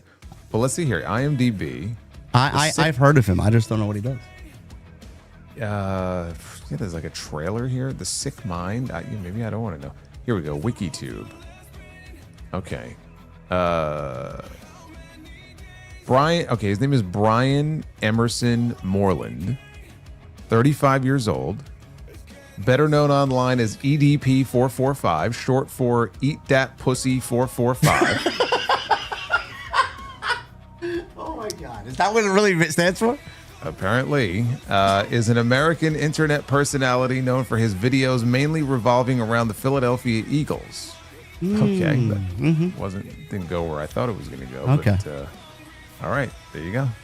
You'll learn something new. Yeah. We don't really care what else he's done. I can't imagine it's good, but apparently he said something about Triple H. Thank you, lovely. Arya with a 2. I live in Norfolk, and I was there last night. Yeah, you guys were pretty quiet. Wasn't the greatest crowd. Wasn't the greatest show either. Bossmo Jackson with a $1.99. What's up, JD and Solo? 2 thumbs up for the channel. TNT for life. Thank you, Bossmo Jackson. Noah Kirby with a $5 super chat. What do you guys think of Conrad and Eric's comments about Roman being overrated and boring? Well, we dedicated a good 10 minutes to it, so you got your answer there, brother. JD from the Afghanistan Boys Club with a $1.99. No shot they run back Roman and Punk at Crown Jewel, right? You may be getting that. I am low-key hoping for a Roman Owens, though. I think that would be a lot more interesting. Yeah, well, I mean, we have to wait for Crown Jewel to be announced. Yeah. Hasn't even been announced yet. Can you imagine Roman and Punk again, and Roman beating Punk a second time? Yes, I can. I can imagine it. Ali with a 2. JD, would you ever bring House of Glory to Dallas? It's not up to me, but well, we were in Dallas last summer, so I would say the fact that we were there once, we could very well end up back there again at some point. There you go. Or Houston. Zeno, again, thank you for the $100 super chat, Zeno, and happy birthday. Bossman Jackson with a $4.99. Thoughts on when Zilla Fatu and Enzo Amore signed with WWE once they dropped their titles? Well, Zilla debuted tonight on NXT, and Enzo, I don't know what title Enzo has, but Enzo should have been already in the company. Big Cass has done nothing but attack smaller guys. Yeah, I don't know that Enzo is even coming in anymore. Sidro with a $5 super chat. Someone stole my lamps. You'd think I would be upset, but I'm delighted. In college, I was so broke I couldn't afford the light bill. Those were the darkest days of my life, says Sidro. Thank you, Sidro. Always great to see Sidro joke in the chat. Noah with a 5. What do you guys think of this season of Dark Side of the Ring? Feel like the TNA and Jarrett one could have been its own series, like Who Killed WCW? Well, the producers wanted to do 6 episodes on TNA, so they had to condense it down to, it was really about Jarrett, but they condensed it down to 3. I mean, I'm enjoying it so far. I've been reviewing every episode. There's 3 left. So it's Paul Orndorff. Well, tonight was the Paul Orndorff episode, and then next week it's Missy Hyatt, who I'm sure has some stories to tell. And they're ending the season with Zach Gowen. I haven't watched one episode. I just listened to this guy talk about it on his podcast. Which I'm now compelled to go watch this last one he talked about with this fake warrior dude. Like I had no idea any of this existed because I wasn't watching WCW at that time. So you didn't even know of the Renegade? I didn't know anything about the Renegade. Yeah, you should check it out if for nothing else for the great Arn Anderson quote. Yeah, I have to go see what he said here. That's the way he said it. It's the way he said it. Bossbo Jax with a $4.99. What's the ceiling for Big Cass in his second run in WWE? I kind of feel like WWE don't get behind guys who leave the company for any reason. Well, he left the company because he had his own personal demons to kind of ward off, and he needed to get right. I mean, CM Punk left the company, and I'd say he's in a pretty good spot right now. Drew McIntyre left, but that's because he got fired. So, I mean, that's not always the case. What's his ceiling? I don't know. It's 2 weeks in. He's attacking smaller guys. I don't know what the plan is. Who knows? There should be no ceiling on him. Like push him and see how he gets over. Yeah. Give him the opportunity to become as big as he can possibly be. Don't put any ceilings or limitations on people. Steph Lord with a $5 super chat. Solo's promo on Jay had me chuckling on parts, but when he did the pew warning shot, I laughed my ass off and then watched the segment 2 more times. It was great. It was great. It was the best thing he's done on TV all year. We got who's this? CK Lude with a 5. This KO Punk segment had some similarities to the Punk and Eddie Kingston one 5 years ago. It kind of makes sense because Kingston is a less talented Kevin Owens. Yeah, I went back and saw someone posted the clip on that on social media. I did watch it. There is some similarities, but I don't know. What do you make of that?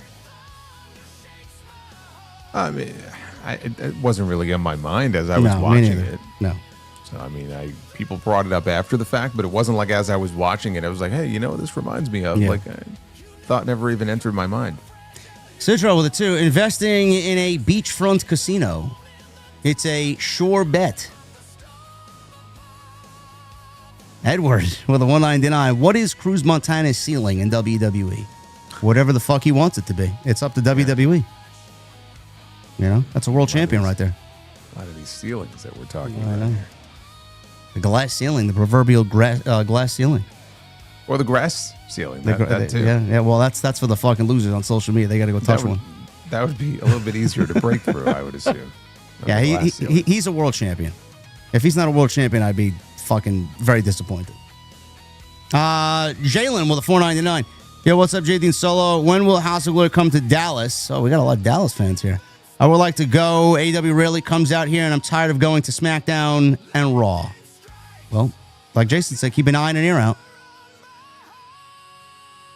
Kid named Finger with a 499. Out of these three, pick a Money in the Bank winner. Lyra, JC, Roxanne. Roxanne. Better story.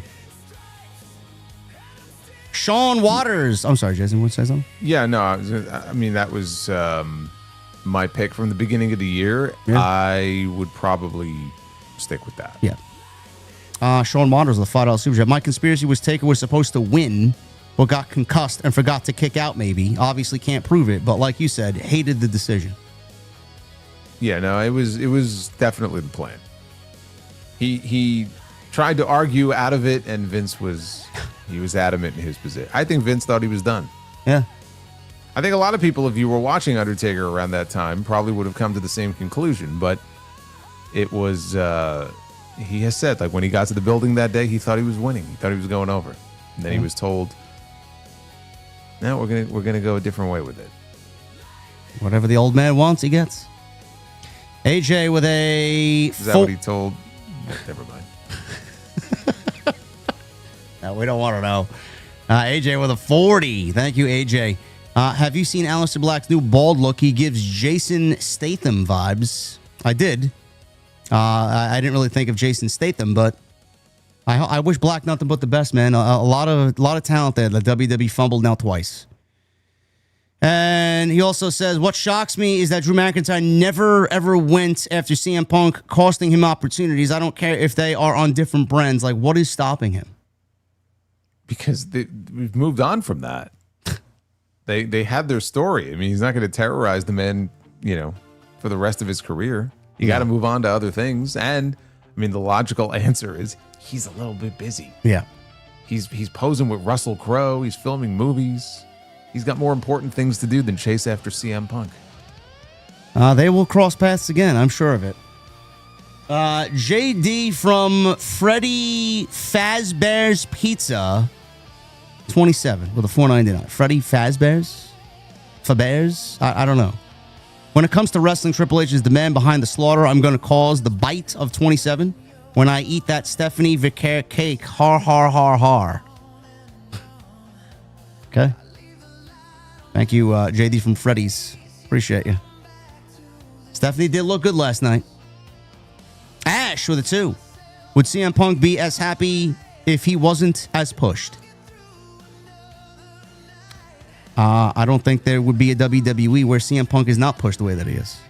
I mean, for what they brought him in for and what they're probably paying him, I would certainly expect that he would be pushed, and I'm sure he knew he would be pushed. I don't even want to know what the product looks like without CM Punk, honestly. Bossmo Jackson with a 499. Spider-Man was an 8 out of 10 movie. I thought it was great. Didn't expect to see Hulk. Well, do I want to see? Do I want to read these spoilers? People haven't seen it. 8 out of 10. I'll leave it at that. Bossmo Jackson. Thank you. Did you see Spider-Man? No. Are you going to see Spider-Man? Well, no. I feel like I haven't seen any of the Marvel movies yet, so I feel like there's going to be elements to the movie or cameos I'm not going to fully appreciate or understand unless I see all of those first, but I just don't have time. I'm just never going to get around to seeing all of them, so I'm just not going to watch it. Jason's going to reside on Oak Street this week. That's right. AJ with a 199. Remember when pull-apart brawls were special? Were they ever special? I mean, there have been very few that have actually come across as special. There was one with John Cena and Brock Lesnar in 2012 where Cena got his mouth bloodied up. I remember that, yeah. And then there was one with Brock and Undertaker that just descended into mass chaos. This was in 2015. Brock seems to be the common denominator here. But have there been any other like truly memorable? I mean, the one with Charlotte and Becky and Ronda, where they got arrested. Yeah, that was good. That was good. That was good. What other ones can you think of though? Pull aparts? Can't think of any. I'm really tired of the whole aspect. The WWE does nothing to even. Well, it's always try. the same formula. Like one guy breaks free, he dives onto the other one. They pull him back. Yeah. The other person breaks free and dives onto that person. It's just they have their formula that in wrestling that they just follow.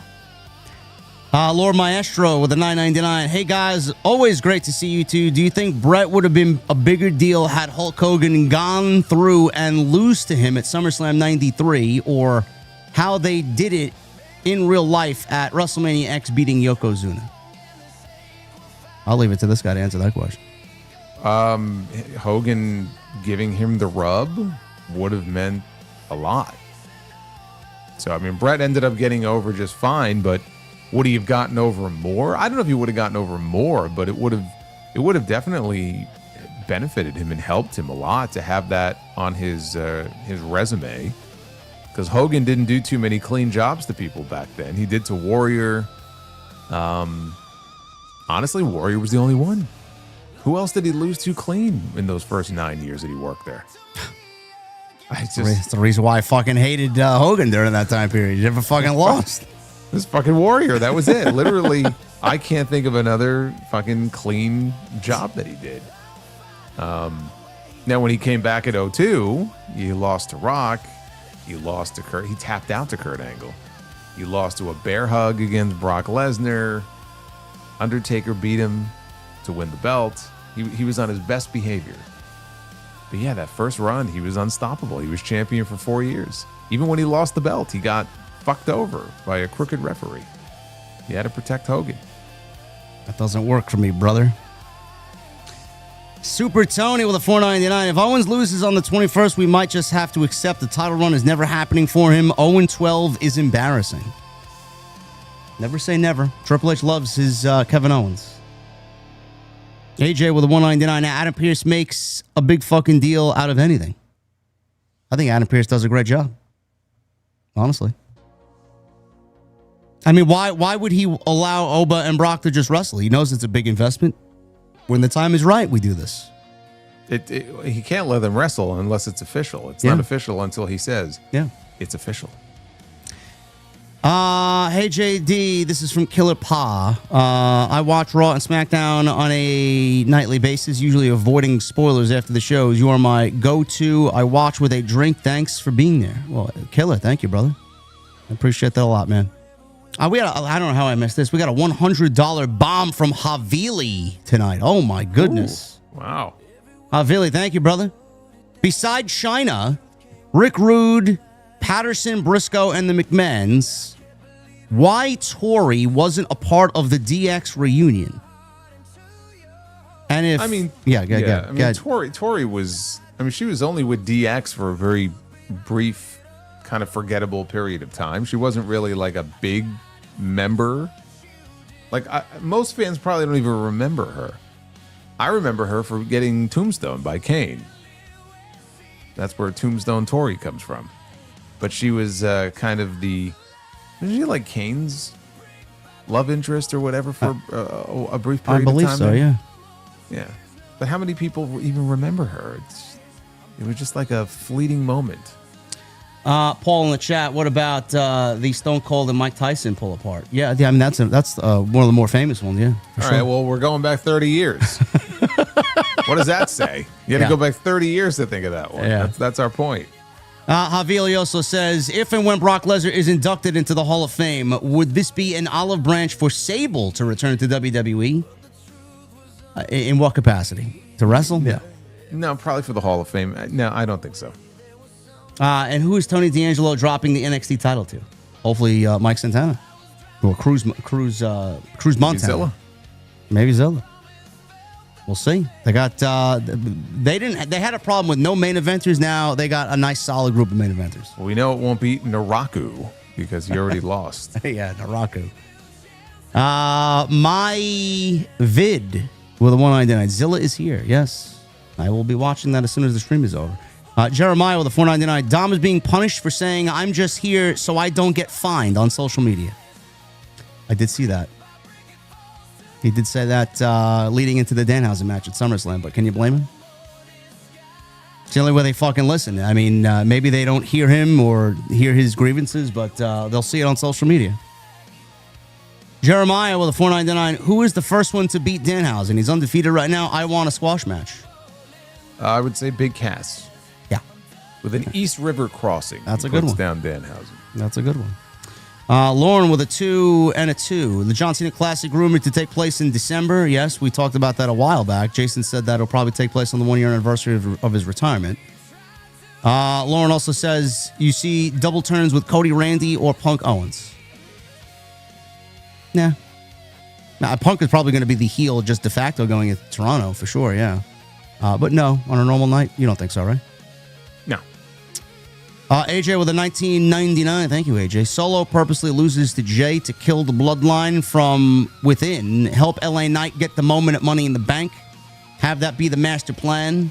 Nope, that's too creative and too great of a WWE moment. We got to make Roman look really strong, guys. Yeah. It's all about Roman. They do it for Roman. The Blaster Kid with a 2. Have Bron and Oba theory cost Bron by accident.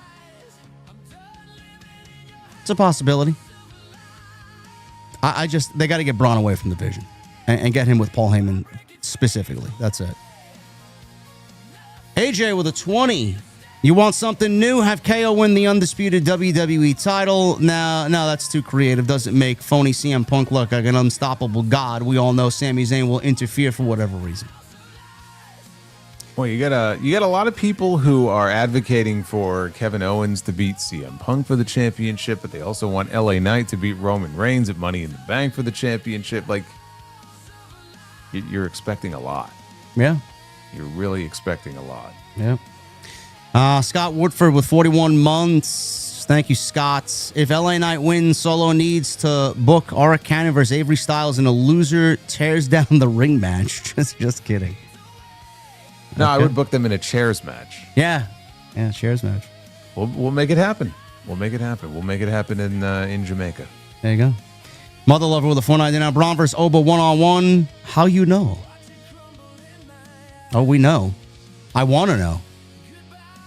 Chicago 4MBK with a $5 super chat. Cheers to TNT. Cheers to you, brother. Hardcore Kevin with a $2 super chat. Question time, boys. Who's your favorite mod? Who's your favorite mod? I don't have a favorite mod. You're all equally the same. Favorite mod on your end? Here, me. But Jason's his favorite. There you go. I'm a mod here. So. Yeah. Do I count? Sure. AJ with a 199. Bray Wyatt versus Roman Reigns. Hell in a Cell 2015 was good. No, it wasn't. The fuck are you talking about? That match was garbage. There's literally nothing that even was needed to be a Hell in a Cell. It had nothing going in to even warrant a Hell in a Cell. And that was the night that I think Vince gave us 3 Hell in a Cell matches in the same night. Talk about overkill. Let's see. YouTube just completely... Okay, there we go. Kid named Frank. Well, being that you brought it up, let's see. Hell in a Cell 2015, you said? Yeah. Hell in a Cell 2015 had Roman Reigns and Bray Wyatt third match from the top in a Hell in a Cell match, 23 minutes.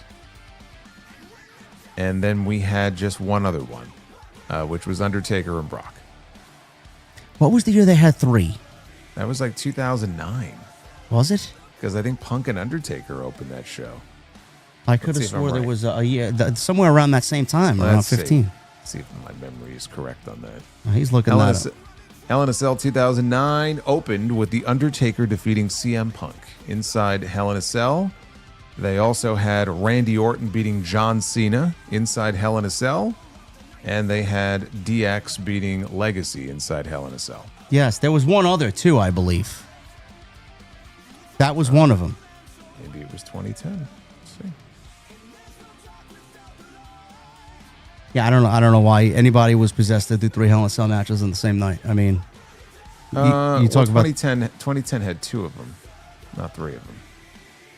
Talk about the gimmick being fucking killed. Oh yeah, I mean they just ran that shit. 2016, Chris Near Fall says. 2016. Let's see. I knew it was one of those years. Roman Reigns against Rusev inside Hell in a Cell. I have no fucking memory of that. What the fuck? That's worse than the Wyatt one. Roman and Rusev for the U.S. title, 24 minutes. Yes, didn't need it. And that opened the show. Didn't need it. And then Kevin Owens against Seth Rollins, 23 minutes in the middle of the show. And then they close with Charlotte and Sasha Banks, 22 minutes. Which was good. It could have been better. Becky Sasha was a lot better. Honestly. God, Roman and Rusev, 25 minutes in a cell. Yes, that sounds like hell on earth. My God. Jesus. Kid named Frank with a 499. Did you guys ever used to watch Bruce Blitz back in the day? No. AJ with a 199. How would y'all book MJF WWE debut and what setting? Something with Punk. Something with Punk, and we are ways off from that happening. Venom Supreme with a $5 super chat. Do you think the Bloodline and Solo will do like a Daniel Bryan, Bray Wyatt remix of sorts? Maybe. What, just to run the same thing back, just plug a different face in there? Yeah. That's very creative. Yeah. I don't know what they're paying these guys to do then. We're just going to keep running the Bloodline story back, but we'll swap some of the faces out. Yeah. Yeah. Like, I would like to think they could do a little bit better than that, but okay, sure.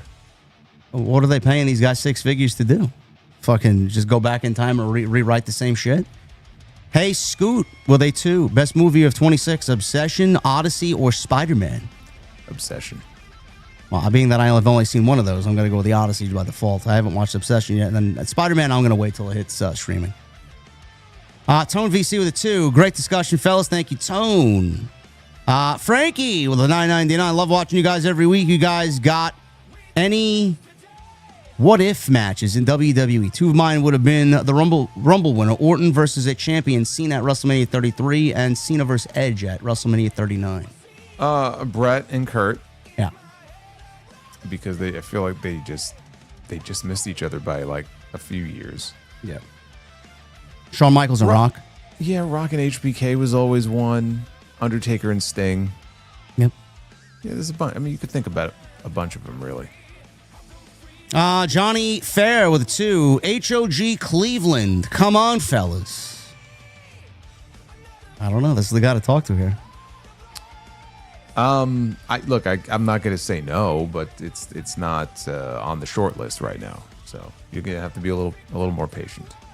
Ralph with a 2. JC is the BBC of WWE. Bathroom break Cargill. Oh, okay. I didn't know where that was going, but thank you for explaining. JP Giles with a 5. Found out about Jen. Rest in peace to the tribal queen. Yes. Thank you for always being a friend to me. Hope you are resting with God. We'll miss you. Thank you, JP.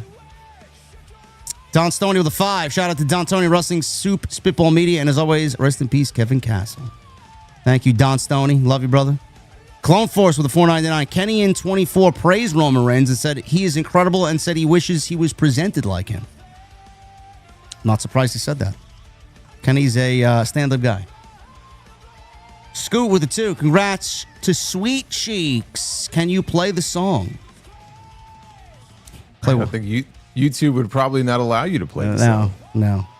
Yes, congrats on Sweet Cheeks. Hard work pays off. So we will see him hopefully in Los Angeles. Havili with a 18 months. Was there any plans for Team Raw versus Team SmackDown versus Team ECW at Survivor Series in 06? Why did it change and who would have been on the teams? Thanks. Jesus. I don't even remember what the rosters were 20 years ago. Havili. First of all, I don't remember hearing that was ever the plan, but if it was, Havili, I couldn't tell you, dude. Come on, man. I don't remember all of the different people who were on the rosters. I know some of the ECW people. I know Punk was there. Lashley, Big Show, Yeah. RVD. I mean, there's a team. Test. I think Test was there. Furious with 58 months. What's up, JD Solo? Can't believe it's already the middle of August. Also, can't believe I'm turning 30 this Sunday. Hate feeling old, though. 30 old, bro? Come on. I wish I could go back to 30. Some old bones at 30 there. Right? You lived a tough life. Happy early birthday, bro. Yeah. Yes. Step Row with a $4.99. JD Zilla just debuted on NXT. I was in Target and a worker was listening to you. Still waiting for that Soprano review. Hashtag boring. Hashtag how you know. Look at that. What Target is this and where, Step Row? You got to let me know. Yeah. You get that information over to him. You might have an inside track on some LJNs. Yeah. Yeah, really. Yes, we talked about Zilla. I will be watching it after the stream is over. I'm very interested to see how that all played out. The Oracle with a 199. Did Cody's inability to politic cost him the #1 spot? No. I think Cody's a great politicker. I just don't think he's Samoan enough to be #1, honestly. You know? Would he be #1 if Roman was there? I don't even think he'd be #1. I think Punk is #1 de facto to me anyway. Yeah, I mean, Cody's been #1 for a while now. It's like you just get to a point where you've got to rotate guys out a little bit here, and so you can only be #1 for so long. Bay Spears with it, too. I can't wait for 2-night Raws. TNT can review night 2. Please, no. Fuck off. Now, 2-night Raws. Can you imagine 2-night SmackDowns, bro, at 3 hours? One on 6 Friday, one on hours of Saturday? SmackDown? Yeah. I would find something else to do with my life. That would be the end. Furious with a $4.99. So Zilla Fatu, the son of Umaga, is officially in NXT. Couldn't be more happy for him, and I think he changes the game. Guy has truly paid his dues. He's going to be great. Scoot with a 2. Could Chyna play in the WNBA? Well, I don't know what her jump shot looked like. Maybe. Who knows? Furious with a 199. So I heard Rock wants to pursue music. Thoughts? I mean, he's had anything but wrestling, huh? He's had some good rock concerts before. Yeah. Well, I mean, somebody joked before, they're like, I guess the movies aren't going too well if he's looking into changing careers. No. Johnny Fair Well, with well, look, he still has the Chicken Man. The Chicken Man hasn't come out yet. Yeah, and that movie with Leonardo DiCaprio. What movie is that? Is that the Chicken Man? No, it's a mob movie. It's supposed to be some mob movie. What was he supposed to be doing? A Scorsese movie? Yes. Well, okay, so was that shelved? I I hope feel like not. that announcement was made so long ago, and that there's been no mention of it since. That was the most interesting thing that he had on his list of things, movie related. How did this Moana movie do? Did it bomb or did it do well? Supposedly it bombed, yeah. Johnny Fair with a 2. Sting, Flair, Funk Muda, End of Bash 89 pull apart. You remember that? Vaguely. I have no recollection of that whatsoever. That's well before my time.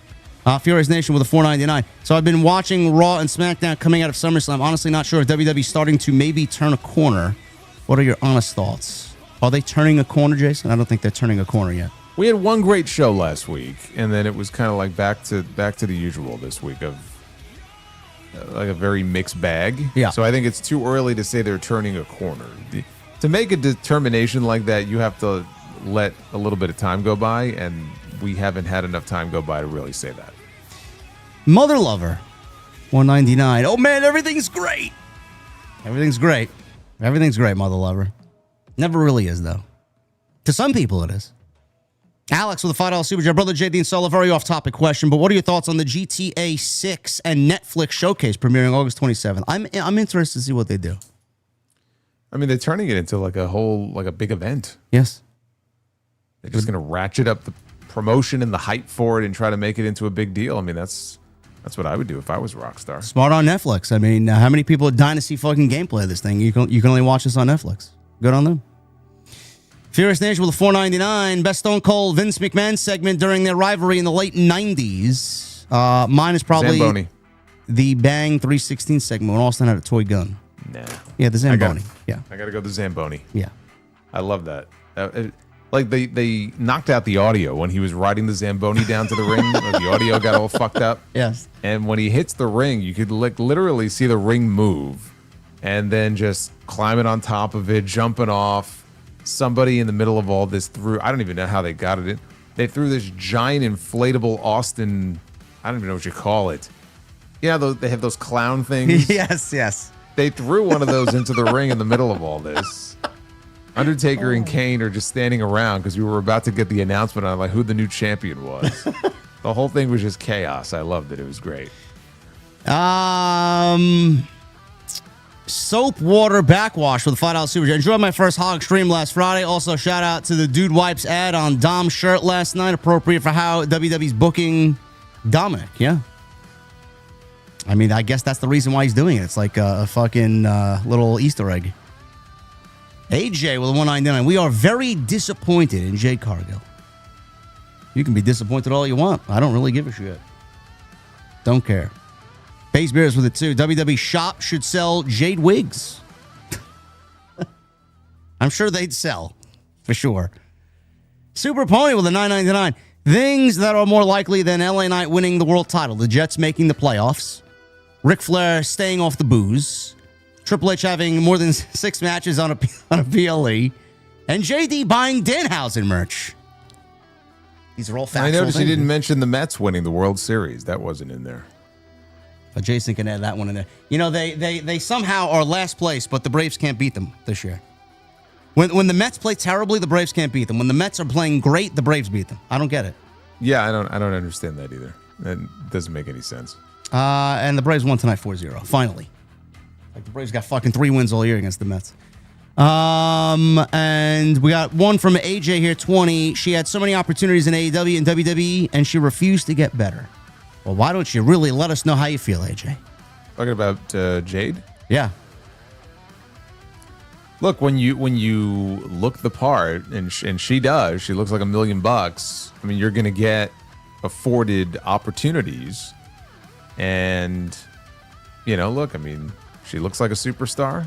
I'm not shocked that she's pushed as hard as she is. If she's in there with the right person, then, you know, she could be guided and she could have, you know, a good match or a decent match. And then if she's in there with somebody who, you know, is not that kind of person, yikes, right? I mean, we've seen examples of that before too, so... And we'll end with this one. Hollywood guy with a $5 super chat. I know you guys don't care, but who will Shinsuke bring to battle the MFTs? Well, we talked about that. I'll let Jason answer that question, being that he gave the best answer to that before. I'm going to say Hiromu Takahashi. Although I shudder to think what his new name is going to be. Exciting stuff there. Can't wait for Shinsuke's 8th return to WWE after being away for several months. Yeah. This one's gonna take. This is gonna take. Yeah, this is gonna take him to the championship. Maybe we'll add him into that title seat on SmackDown. Oh yeah, that's gonna be great. He'll be wrestling Damian Priest and R-Truth. Can't wait. All right, man. That's all we got for you. Wrapped it up in 3 hours and 16 minutes. Look at that. 45 minutes less than what we did last week. 3:16, you say? There you go. I'll leave it to this guy to sound us off for another great week here on TNT.